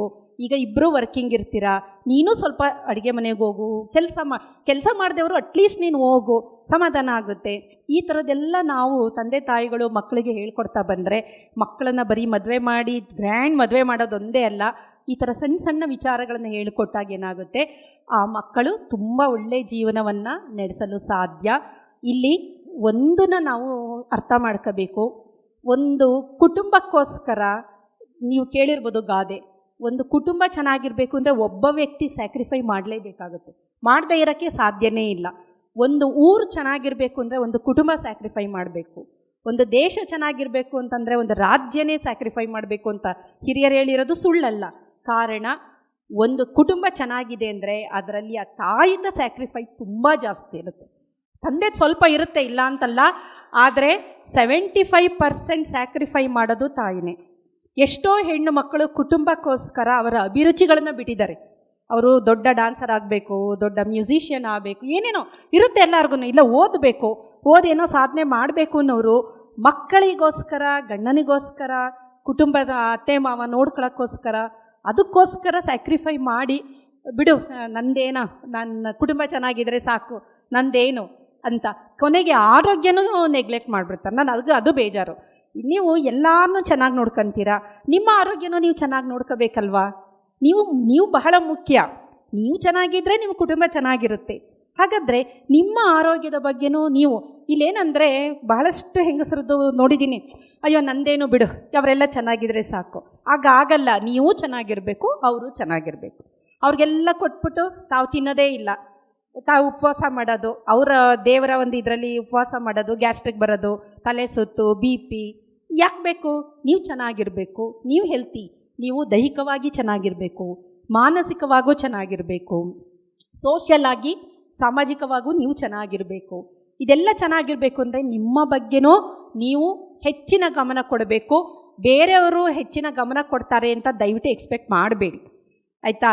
ಬೇರೆಯವರು ತಿನ್ನು ಅಂತಾರೆ, ಬೇರೆಯವರು ಇದು ಮಾಡ್ತಾರೆ, ನೋ, ನಿಮಗೆ ನೀವೇ. ಏಕೆಂದರೆ ನಾನು ಆಗಲೇ ಹೇಳಿದೆ, ಹೆಣ್ಣು ಅಂದರೆ ಶಕ್ತಿಗೆ ಯಾರನ್ನ ಡಿಪೆಂಡ್ ಆಗೋ ಅಗತ್ಯತೆ ಇಲ್ಲ ಅಲ್ವಾ. ಶಕ್ತಿಗೆ ಇನ್ಯಾರೋ ಬಂದು ಸಹಾಯ ಮಾಡಬೇಕಾ? ಬೇಡ. ಶಕ್ತಿ ಅಂದರೆ ಶಕ್ತಿನೇ ಅದು. ಹಾಗಾಗಿ ಹುಷಾರಿಲ್ವಾ, ಹೋಗಿ ತೋರಿಸ್ಕೊಳ್ಳಿ. ನಿಮಗೆ ಆರೋಗ್ಯನ ಚೆನ್ನಾಗಿಟ್ಕೋಬೇಕು ಅಂದರೆ ಒಳ್ಳೆ ಆಹಾರ ಸೇವನೆ ಮಾಡಿ, ಹಣ್ಣು, ಸೊಪ್ಪು, ತರಕಾರಿ, ಇದೆಲ್ಲ. ಭಾಳಷ್ಟು ಜನ ನಾನು ನೋಡಿದ್ದೀನಿ, ಒಂದು ಒಳ್ಳೆ ಸ್ಲಿಪ್ಪರ್ ಹಾಕ್ಕೊಳ್ಳೋದಿಲ್ಲ, ಕುಷನ್ ಇರೋ ಅಂಥದ್ದು, ಒಳ್ಳೊಳ್ಳೆ ಜ್ಯುವೆಲ್ಸ್ ಎಲ್ಲ ಮಾಡೋಕ್ಕಂತಾರೆ. ನಾನು ಅದೇ ಅನ್ನೋದು, ನಮ್ಮ ಕುತ್ತಿಗೆ ಕಿವಿ ಅಷ್ಟು ಕಾಲು ಇಂಪಾರ್ಟೆಂಟ್ ಅಲ್ವಾ? ಕಾಲು ಇಂಪಾರ್ಟೆಂಟ್ ತಾನೇ, ಕುತ್ತಿಗೆ ಕಿವಿ ಮಾತ್ರ ಇಂಪಾರ್ಟೆಂಟಾ? ಒಳ್ಳೆಯದು, ಚೆನ್ನಾಗಿರೋ ಅಂಥದ್ದು. ಅಂದರೆ ನಮ್ಮ ಅಗತ್ಯತೆಗೆ ಏನಿದೆ ಇದ್ದಾಗ ಅದನ್ನು ನಮ್ಮ ಆರೋಗ್ಯಕ್ಕೆ ಪೂರಕವಾಗಿ ಅದನ್ನು ಪೂರೈಸ್ಕೊಂಡಾಗ ಏನಾಗುತ್ತೆ, ನಾವು ಚೆನ್ನಾಗಿದ್ದಾಗ ಏನಾಗುತ್ತೆ, ನಾನು ಇಡೀ ಕುಟುಂಬವನ್ನು ನಾನು ರಕ್ಷಣೆ ಮಾಡ್ತಾ ಬರಬಹುದು. ಹಾಗಾಗಿ ಒಂದು ಕುಟುಂಬಕ್ಕೆ ಬಹಳ ಮುಖ್ಯವಾಗಿ ಇರೋಂಥ ಆಧಾರ ಸ್ತಂಭ ಅಂದರೆ ಹೆಣ್ಣೇನೆ. ಇಲ್ಲ ಅಂತಂದರೆ ಆ ಕುಟುಂಬ, ಯಾವ ಕುಟುಂಬದಲ್ಲಿ ನೋಡಿ ಹೆಣ್ಣು ತಿರುಗಿ ಕೆಟ್ಟಲು, ಗಂಡಸು ಕೂತ್ ಕೆಟ್ಟ ಅಂತಾರಲ್ಲ, ಇತ್ತೀಚೆಗೆ ಗೊತ್ತಾಗಿದೆ. ಯಾವ ಕುಟುಂಬ ಹಾಳಾಗ್ತಾ ಇದೆ ಅಂತಂದರೆ ಯಾವ ಹೆಣ್ಣುಮಕ್ಕಳು ಅಡುಗೆ ಮಾಡ್ತಾ ಇಲ್ಲ ಅಂಥ ಕುಟುಂಬ ಹಾಳಾಗುತ್ತೆ. ಆರೋಗ್ಯ ಹೋಯ್ತು ಎಲ್ಲರದು. ಹೊರಗಡೆ ಹೋಗಿ ನೀವು ಎಷ್ಟು ತಿಂತೀರಾ, ನಿಮ್ಮ ಆರೋಗ್ಯ, ನೀವು ದುಡ್ಡು ಕೊಟ್ಟು ಆರೋಗ್ಯ ಕಳ್ಕೊಳ್ಳೋದು ಏನು ಅಂತಂದರೆ ಹೊರಗಡೆ ತಿನ್ನೋದು. ನೀವು ದುಡ್ಡು ಕೊಟ್ಬಿಟ್ಟು ಆರೋಗ್ಯನ ಕಳ್ಕೊಳ್ಳೋಂಥದ್ದು. ಆದರೆ ಅಪರೂಪಕ್ಕೆ ಎಲ್ಲೋ ಪರವಾಗಿಲ್ಲ. ಆದರೆ ಅದೇ ಅಭ್ಯಾಸ ಮಾಡ್ಕೊಂಡು ನನಗೆ ಅಡುಗೆನೇ ಬರಲ್ಲ, ನಾನು ಹೇಳಿದೆ ಹೆಣ್ಣು ಮಲ್ಟಿ ಟಾಸ್ಕರ್ ಅಂತ. ನೀನು ಎಲ್ಲದೂ ಮಾಡ್ಬೋದು, ನೀನು ಅಡುಗೆನೂ ಮಾಡ್ಬೋದು, ಕೆಲಸನೂ ಮಾಡ್ಬೋದು, ಕಂಪ್ಯೂಟ್ರು ಇಂಜಿನಿಯರು ಅಂದರೆ ಆ ಶಕ್ತಿ ಇದೆ. ಇಲ್ಲ ನನಗಾಗಲ್ಲ, ನಾನು ಅಡುಗೆ ಮಾಡೋಕ್ಕಾಗಲ್ಲ, ನಾನು ಕೆಲಸ ಮಾಡ್ತಾಯಿದ್ದೀನಿ, ಅದು ಆಗಲ್ಲ, ನಡೆಯಲ್ಲ ಅದು. ಆದರೆ ಏನಾಗುತ್ತೆ ಅಂತ ಕುಟುಂಬಗಳಲ್ಲಿ ಯಾವಾಗಲೂ ಜಗಳ, ಮಕ್ಕಳಿಗೆ ಅನಾರೋಗ್ಯ, ಅಂದರೆ ಒಟ್ಟಾರೆ ಕುಟುಂಬದ ಸ್ವಾಸ್ಥ್ಯ ಹಾಳಾಗೋದಕ್ಕೆ ಮುಖ್ಯವಾಗಿ ನಾವೇ ಕಾರಣ ಆಗ್ತೀವಿ. ಹಾಗಾಗಿ ಆದಷ್ಟು, ಏಕೆಂದರೆ ಮಲ್ಟಿ ಟಾಸ್ಕರ್ ಹೇಳದೆ ಸಾಧ್ಯ ಇದೆ, ಮೆದುಳಿನ ಶಕ್ತಿ ಎಷ್ಟು ಅಂತಂದರೆ ನ್ಯೂರೋಪ್ಲಾಸ್ಟಿಸಿಟಿ ನೀವು ಯಾವ ರೀತಿ ಡೆವಲಪ್ ಮಾಡ್ತೀರಾ ಆ ರೀತಿ ಅದು ಡೆವಲಪ್ ಆಗುತ್ತದೆ. ಅಷ್ಟು ಕೆಪಾಸಿಟಿ, ಮೆದುಳಿನ ಕೆಪಾಸಿಟಿ ನಿಮಗೆ ಯಾರಿಗೂ ಗೊತ್ತಿಲ್ಲ. ನೀವು ಏನು ಬೇಕಾದರೂ ಮಾಡ್ಬೋದು, ಎಲ್ಲದೂ ನಿಭಾಯಿಸ್ಬೋದು, ಮನೆಯೂ ನಿಭಾಯಿಸ್ಬೋದು, ಹೊರಗಡೆ ಕೆಲಸನೂ ನಿಭಾಯಿಸ್ಬೋದು, ಎಲ್ಲ ಮಾಡೋ ಶಕ್ತಿ ಇದೆ.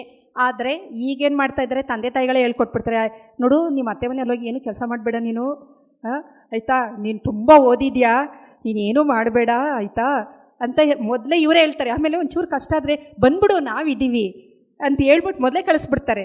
ಮೆದುಳಿಗೆ ಯಾವ ಥರ ಅಂದರೆ ಅದು ಹೇಳಿ ಕಳಿಸಿರೋದು ಇರುತ್ತಲ್ಲ, ಅಲ್ಲಿ ಅಡ್ಜಸ್ಟ್ ಆಗಲ್ಲ. ಆವಾಗ ಮೊದಲೆಲ್ಲ ಏನಾಗ್ತಾಯಿತ್ತು, ನೋಡು ನೀನು ಕೊಟ್ಟ ಮನೆಗೆ, ಆಮೇಲೆ ಹುಟ್ಟಿದ ಮನೆಗೆ ನೀನು ಆ ಮರ್ಯಾದೆ ಕಾಪಾಡಬೇಕು, ಕಷ್ಟ ಸುಖ ಏನೇ ಆದರೂ ನೀನಲ್ಲಿ ಜಯಿಸಬೇಕು ಅಂತ ಹೇಳಿರ್ತಿದ್ರಲ್ಲ, ಆ ಮಾತಿತ್ತಲ್ಲ, ಆ ಮಾತು ನಿಮಗೆ ಎಂಥ ಕಷ್ಟ ಆದರೂ ಅದನ್ನು ಎದುರಿಸುವ ಧೈರ್ಯ ಕೊಡ್ತಾಯಿತ್ತು. ಆಮೇಲೆ ಹೆದರಿಕೆ, ನಾವು ತಂದೆ ತಾಯಿ ಹತ್ರ ಹೋದಾಗ ನೋಡು ನಿಭಾಯಿಸೋಕ್ಕಾಗಲಿಲ್ಲ ಅಂತ ಮಗಳು ಬಂದುಬಿಟ್ಟಿದ್ದಾಳೆ, ನನ್ನ ತಂದೆ ತಾಯಿಗೆ ಅವಮಾನ ಆಗುತ್ತೆ ಅನ್ನೋದೆಲ್ಲ ಇತ್ತು. ಆದರೆ ಇವಾಗೇನಾಗಿದೆ, ಎಲ್ಲ ಕಡೆನೂ ಲೈಫ್ ಅಂದರೆ ಯಾವುದೂ ಪೂರಾ ನಿಮಗೆ ಸುಖ ಇರಲ್ಲ, ಯಾವುದೂ ಇಲ್ಲ. ಎಲ್ಲ ಜಗತ್ತಿನಲ್ಲಿರುವ ಮನುಷ್ಯನೇ ಅಲ್ಲ, ಎಲ್ಲ ಜೀವಿಗಳಿಗೂ ಕಷ್ಟ ಸುಖ ಬರ್ತಾನೆ ಇರುತ್ತೆ, ಹೋಗ್ತಾನೆ ಇರುತ್ತೆ. ಆದರೆ ಬರೀ ಸುಖನೇ ಎಕ್ಸ್ಪೆಕ್ಟ್ ಮಾಡೋಕ್ಕಾಗಲ್ಲ. It is not a life, ಅದು ಸಾಧ್ಯವೂ ಇಲ್ಲ. ಹಾಗಾಗಿ ಕಷ್ಟನೂ ಇರ್ಬೋದು, ಆವಾಗ ಅದನ್ನು ಎದುರಿಸ್ಬೇಕು, ಎದುರಿಸಿ ಗೆದ್ದು ತೋರಿಸ್ಬೇಕು. ಆದರೆ ಈಗ ಎಲ್ಲ ತಂದೆ ತಾಯಿಗಳು ತಪ್ಪು, ಭಾಳ ತಪ್ಪು. ಏಕೆಂದರೆ ನಾವು ಹೇಳಬೇಕು, ನೋಡು ನಿನಗೆ ಆ ಕೆಪಾಸಿಟಿ ಇದೆ, ನಾನು ನಿನ್ನ ಆ ಥರ ಬೆಳೆಸಿದ್ದೀನಿ, ನಿನಗೆ ಆ ಕೆಪಾಸಿಟಿ ಇದೆ, ಹೋಗು ಮಾಡು, ತೀರ ನಿನಗಾಗಲ್ವ, ನಾವಿದ್ದೀವಿ, ನಿನಗೆ ಆಗೋದೇ ಇಲ್ಲ, ಕಷ್ಟ ಆಗ್ತಾ ಇದೆಯಾ, ಕೊನೆಗೆ ನಾವಿದ್ದೇ ಇದ್ದೀವಿ, ನಾವು ಮಾಡೇ ಮಾಡ್ತೀವಿ, ತಲೆ ಕೆಡಿಸ್ಕೋಬೇಡ. ಆದರೆ ನಿಂದದು, ನಿನ್ನ ಮನೆಯಲ್ಲಿ ನೀನು ಗೆಲ್ಲಬೇಕು ಅಂತ ಯಾವ ತಂದೆ ತಾಯಿ ಹೇಳಿ ಕಳಿಸ್ತಾರೆ, ಆ ಮಕ್ಕಳು, ಆ ಕುಟುಂಬ ತುಂಬ ಯಾವತ್ತೂ ಪ್ರೋಗ್ರೆಸ್. ಅದು ಯಾವ ತಂದೆ ತಾಯಿ ನೋಡು ನೀನು ತುಂಬ ಓದ್ಬಿಟ್ಟಿದ್ಯಾ, ನೀನೇನು ಮಾಡಬೇಡ ಬಾ ಅಂತಾರೆ, ಅವರು ಒಂದು ವಾರಕ್ಕೆ ವಾಪಸ್ ರಿಟರ್ನ್, ಇನ್ನು ಹೋಗೋದೇ ಇಲ್ಲ. ಸೊ ಇಲ್ಲಿ ತಾಯಿಯ ಜವಾಬ್ದಾರಿ ಬಹಳ ಮುಖ್ಯ. ಅದಕ್ಕೆ ಹೇಳ್ತಾರೆ ತಾಯಿಯಂತೆ ಮಗಳು ನೂಲಿನಂತೆ ಸೀರೆ ಅಂತ. ಮೊದಲು ಹುಡುಗಿ ನೋಡಬೇಕು ಅಂದರೆ ಫಸ್ಟ್ ಅವ್ರ ತಾಯಿ ನೋಡಬೇಕು, ಅವ್ರ ತಾಯಿ ಹೆಂಗೆ ಸಂಸಾರ ಮಾಡಿದ್ದಾರೆ ಎಲ್ಲ ನೋಡಿದ ಮೇಲೆ ಅಂಥ ಮನೆ. ಏಕೆಂದರೆ ಇದೆಲ್ಲ ಸುಮ್ಮನೆ ಮಾಡಿಲ್ಲ, ಇದೆಲ್ಲ ಹಿರಿಯರು ಮಾಡಿರೋ ಒಂದೊಂದು ಗಾದೆ ಇದೆಯಲ್ಲ, ಭಾಳಷ್ಟು ಎಕ್ಸ್ಪೀರಿಯನ್ಸ್ ಮೇಲೆ ಮಾಡಿರೋ ಅಂಥ ಇದು. ಹಾಗಾಗಿ ಹೆಣ್ಣು ಅಂತಂದರೆ ಇತ್ತೀಚೆಗೆ ಏನಾಗಿದೆ, ನಿಜವಾಗ್ಲೂ ಕೆಲವು ಸಲ ಬೇಜಾರಾಗ್ತಾ ಇದೆ, ಹೆಣ್ಮಕ್ಳು ಈ ಥರ ಎಲ್ಲ ಬಿಹೇವ್ ಮಾಡ್ತಾರಲ್ಲ ಅಂತ ಹೆಂಗಸರಾಗಿ ನಮಗೆ ಬೇಜಾರು. ಕಾರಣ ಸಣ್ಣ ಪುಟ್ಟದಕ್ಕೆ ಕಂಪ್ಲೇಂಟ್ ಕೊಟ್ಬಿಡೋದು. ನಿಜವಾಗ್ಲೂ ತುಂಬ ಈಗ ಡೇಂಜರಲ್ಲಿರೋದು ಗಂಡಸರೇನೆ. ಹುಡುಗರುಗಳಿಗೆ ತುಂಬ ಕಷ್ಟ, ಇವಾಗ ಹೆದರ್ತಾರೆ ಹುಡುಗರು ಮದುವೆ ಆಗೋಕ್ಕೆ. ಏನಕ್ಕೆ ಅಂದರೆ ಸಣ್ಣ ಪುಟ್ಟ ಜಗಳ ಆಗ್ತೆ, ಯಾವ ಮನೇಲಿ ಜಗಳ ಇಲ್ಲ, ತಕ್ಷಣ ಏನು ಮಾಡಿಬಿಡೋದು, ಪೊಲೀಸ್ ಕಂಪ್ಲೇಂಟ್ ಕೊಟ್ಬಿಡೋದು. ಅದು ಅತ್ತೆ ಮಾವ ನಾದ್ನಿ ಮೈದ ಯಾರ್ಯಾರು ಮನೇಲಿ ಇರ್ತಾರೆ ಎಲ್ಲರ ಮೇಲೂ ಕಂಪ್ಲೇಂಟು, ಅದ್ರ ಮೇಲೆ ಒಂದಷ್ಟು ಈ ಥರ. ಇದು ಸಮಾಜಕ್ಕೆ ಒಳ್ಳೆಯದಲ್ಲ. ಹಾಗಾಗಿ ನಾವು ಇದಕ್ಕೆಲ್ಲ ಕಾರಣ ಏನು ಅಂತಂದರೆ, ಮೊದಲನೇದಾಗಿ ಮನುಷ್ಯನಿಗೆ ಆಧ್ಯಾತ್ಮಿಕ ಆರೋಗ್ಯನೇ ಇಲ್ಲ. ಯಾವ ವ್ಯಕ್ತಿಗೆ ಆಧ್ಯಾತ್ಮಿಕ ಆರೋಗ್ಯ, ಸ್ಪಿರಿಚುವಲ್ ಹೆಲ್ತ್ ಇರುತ್ತೆ, ಅವನು ಯಾವತ್ತೂ ಅಡ್ಡ ದಾರಿಗೆ ಹೋಗೋದೇ ಇಲ್ಲ ಅವನು. ಅದಕ್ಕೆ ಒಬ್ಬ ಮನುಷ್ಯ ಒಂದು ಜೀವನದಲ್ಲಿ ನಿಮಗೆ ಬೇರೆದೆಲ್ಲ ಇದೆಯಲ್ಲ, ಅದೆಲ್ಲ ಗಿಡದ್ದು ರೆಂಬೆ ಕೊಂಬೆ ಅವೆಲ್ಲ. ಆದರೆ ನಿಜವಾದ ಒಂದು ಗಿಡದ ಬೇರು ಯಾವುದು ಅಂತಂದರೆ, ನಮ್ಮ ಜೀವನದಲ್ಲಿ ನಮ್ಮ ಬೇರು ಯಾವುದು ಅಂದರೆ ಆಧ್ಯಾತ್ಮಿಕತೆ.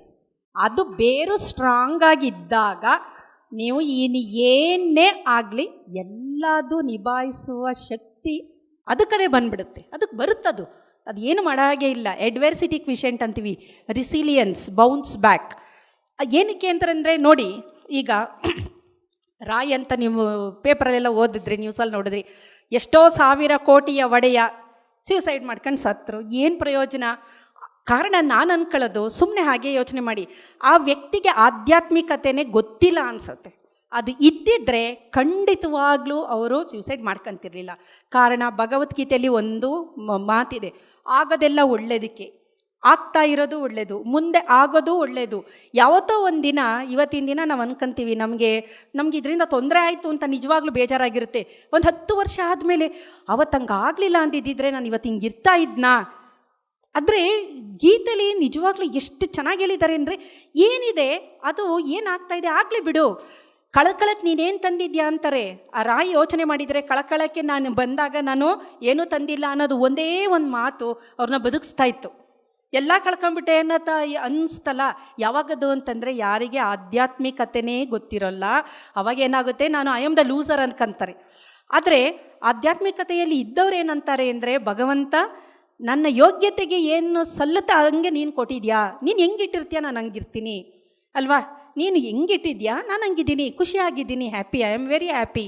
ಏಕೆಂದರೆ ನಾನು ನಿನಗೆ ಸಂಪೂರ್ಣ ಶರಣಾಗತಿಯಾಗಿದ್ದೀನಿ. Complete surrender to you. ನಾನು ಶರಣಾಗತಿಯಾಗಿದ್ದೀನಿ, ನಾನು ನಿನ್ನ ಮಗು, ನಿನಗೆ ಶರಣಾಗತಿಯಾಗಿದ್ದೀನಿ. ನೀನು ಏನು ಕೊಡ್ತೀಯ ಅದು ನನಗೆ ಮಹಾಪ್ರಸಾದ ಅಂತೀವ. ಕಷ್ಟ ಕೊಡ್ತೀಯಾ ಮಹಾಪ್ರಸಾದ, ಆಯಿತು ಕೊಡು. ಸುಖ ಕೊಡ್ತೀಯಾ ಮಹಾಪ್ರಸಾದ, ಕೊಡು, ಆಯಿತು. ನಾನು ಎಲ್ಲದನ್ನು ಸಮದಾಗಿ ಸಮಭಾವದಿಂದ ಸ್ವೀಕಾರ ಮಾಡ್ತೀನಿ ಅಂತ ಯಾರಂತಾರೆ ಅವರು ಧ್ಯಾನ ಯೋಗ ಎಲ್ಲ ಮಾಡೋರು ಮಾತ್ರ ಹೇಳ ಅಂಥದ್ದು. ಇನ್ನು ಯಾರು ಹೇಳಲ್ಲ. ಬೇರೆಯವ್ರನ್ನ ಕೇಳಿ ನೀವು ಹೋಗಿ, ಅಯ್ಯೋ ಎಲ್ಲ ಕಳ್ಕೊಂಬಿಟ್ಟೆ, ಅಯ್ಯೋ ಜೀವನನೇ ಇಷ್ಟು ಕೊರಗ್ತಿರ್ತಾರೆ, ನರಳ್ತಿರ್ತಾರೆ. ಆದರೆ ಜೀವನನೇ ಇದು ಅನ್ನೋದು ಅವರಿಗೆ ಅರ್ಥನೇ ಆಗಿರಲ್ಲ. ಅರ್ಥ ಆಗಬೇಕು ಅಂತಂದರೆ ಮನುಷ್ಯನಿಗೆ ಆಧ್ಯಾತ್ಮಿಕತೆ ವಯಸ್ಸಾದ ಮೇಲೆಲ್ಲ ಬರೋದಿದು. ಮಗುವಿನಿಂದನೇ ಶುರು ಮಾಡಬೇಕು ನೀವು ಮನೇಲಿ. ಮಗುವಿನಿಂದನೇ ಹನುಮಾನ್ ಚಾಲೀಸ್ ಹೇಳೋದು, ಪ್ರೇಯರ್ ಮಾಡೋದು, ಬೆಳಿಗ್ಗೆ ಎದ್ದಾಗ ಕೈಯಿನ ನೋಡ್ಕೊಂಡು ಕರಗ್ರೇ ವಸತೆ ಲಕ್ಷ್ಮಿ ಅಂತಲೇ ಶುರು ಮಾಡಿಸ್ಬೇಕು. ಅಲ್ಲಿಂದ ಆಮೇಲೆ ಥ್ಯಾಂಕಿಂಗ್ ನಿಮಗೆ ಗೊತ್ತಿದೆ, ಗ್ರ್ಯಾಟಿಟ್ಯೂಡು ಅಥವಾ ಗ್ರ್ಯಾಟಿಟ್ಯೂಡ್ ಜರ್ನಲಿಂಗ್. ಬೆಳಿಗ್ಗೆ ಎದ್ದಾಗಲೇ ಎಲ್ಲರಿಗೂ ಥ್ಯಾಂಕ್ ಮಾಡೋ ಅಂಥದ್ದು. ಅಪ್ಪ ಅಮ್ಮ ಊಟ ಮಾಡಬೇಕಾದ್ರೂ ಅಷ್ಟೇ, ಅದೊಂದು ಪ್ರಾಣಶಕ್ತಿ.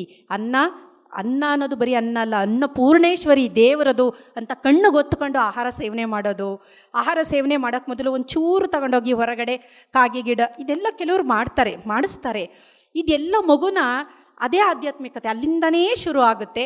ಆ ಮಗು ಮುಂದಿನ ದಿನದಲ್ಲಿ ಯಾವ ಥರ ಅಂತಂದರೆ, ನೀವೇನೂ ಮಾಡೋದೇ ಬೇಡ, ಅದೇ ಮಹಾನ್ ವ್ಯಕ್ತಿ ಆಗುತ್ತೆ. ಆದರೆ ನಾವೇನು ಮಾಡ್ತೀವಿ, ಆ ಜಂಕ್ ಫುಡ್ ತಿನ್ನಿಸೋದು, ಸುತ್ತಿಸೋದು, ಸಣ್ಣ ಮಕ್ಕಳಿಗೆ ಕೆಟ್ಟದಾಗ ಡ್ರೆಸ್ ಹಾಕ್ಸೋದು, ಫೋಟೋ ತೆಗ್ಸೋದು, ಅಪ್ಲೋಡ್ ಮಾಡೋದು. ನಾವು ಎಲ್ಲ ಹೋಗ್ತಾ ಇದ್ದೀವಿ ಅನ್ನೋದು ನಿಜವಾಗ್ಲೂ ನಮಗೆ ಬೇಜಾರಾಗ್ತಾ ಇರುತ್ತೆ. ಕೊನೆಗೆ ಏನು ಮಾಡೋದು, ಆ ಮಕ್ಕಳು ತುಂಬ ಸಜ್ಜನರಾಗಬೇಕು. ಹೆಂಗಾಗ್ತಾರೆ, ಹೆಂಗೆ ಸಜ್ಜನರಾಗಕ್ಕೆ ಸಾಧ್ಯ? ನೀವು ಹಾಕಿರೋ ಬೀಜನೇ ಬೇವಿನ ಬೀಜ, ಅದರಿಂದ ನಿಮಗೆ ಸಿಹಿ ಸಿಗಬೇಕು ಅಂದರೆ ಬೀಜ ಹಾಕ್ಬೇಕಾದ್ರೆ ಸರಿಯಾಗಿ ಹಾಕಬೇಕು ತಾನೆ, ಪೋಷಣೆ ಸರಿಯಾಗಿ ಮಾಡಬೇಕು. ಇಲ್ಲ, ಕೊನೆಗೊಂದಿನ ಅವನು ಡ್ರಗ್ ಅಡಿಕ್ಟ್ ಆಗ್ಬೋದು, ಹೆಣ್ಮಗಳು ಹಾಳಾಗ್ಬೋದು. ಆವಾಗ ಅಯ್ಯೋ ಹಾಳಾದರು. ಕಾರಣ ಯಾರು? ಕಾರಣ ನಾವೇನೇ, ತಂದೆ ತಾಯಿಗಳೇ ಕಾರಣ. ನಮ್ಮ ವಾತಾವರಣ, ನಮ್ಮ ಸಂಸ್ಕೃತಿ, ನಾವು ಅವ್ರನ್ನ ಬೆಳೆಸುವ ರೀತಿಲಿ ನಾವು ಎಡವುತ್ತಾ ಇದ್ದೀವಿ. ಅದಕ್ಕೆ ಮಕ್ಕಳು ಹಾಳಾಗ್ತಿದ್ದಾರೆ.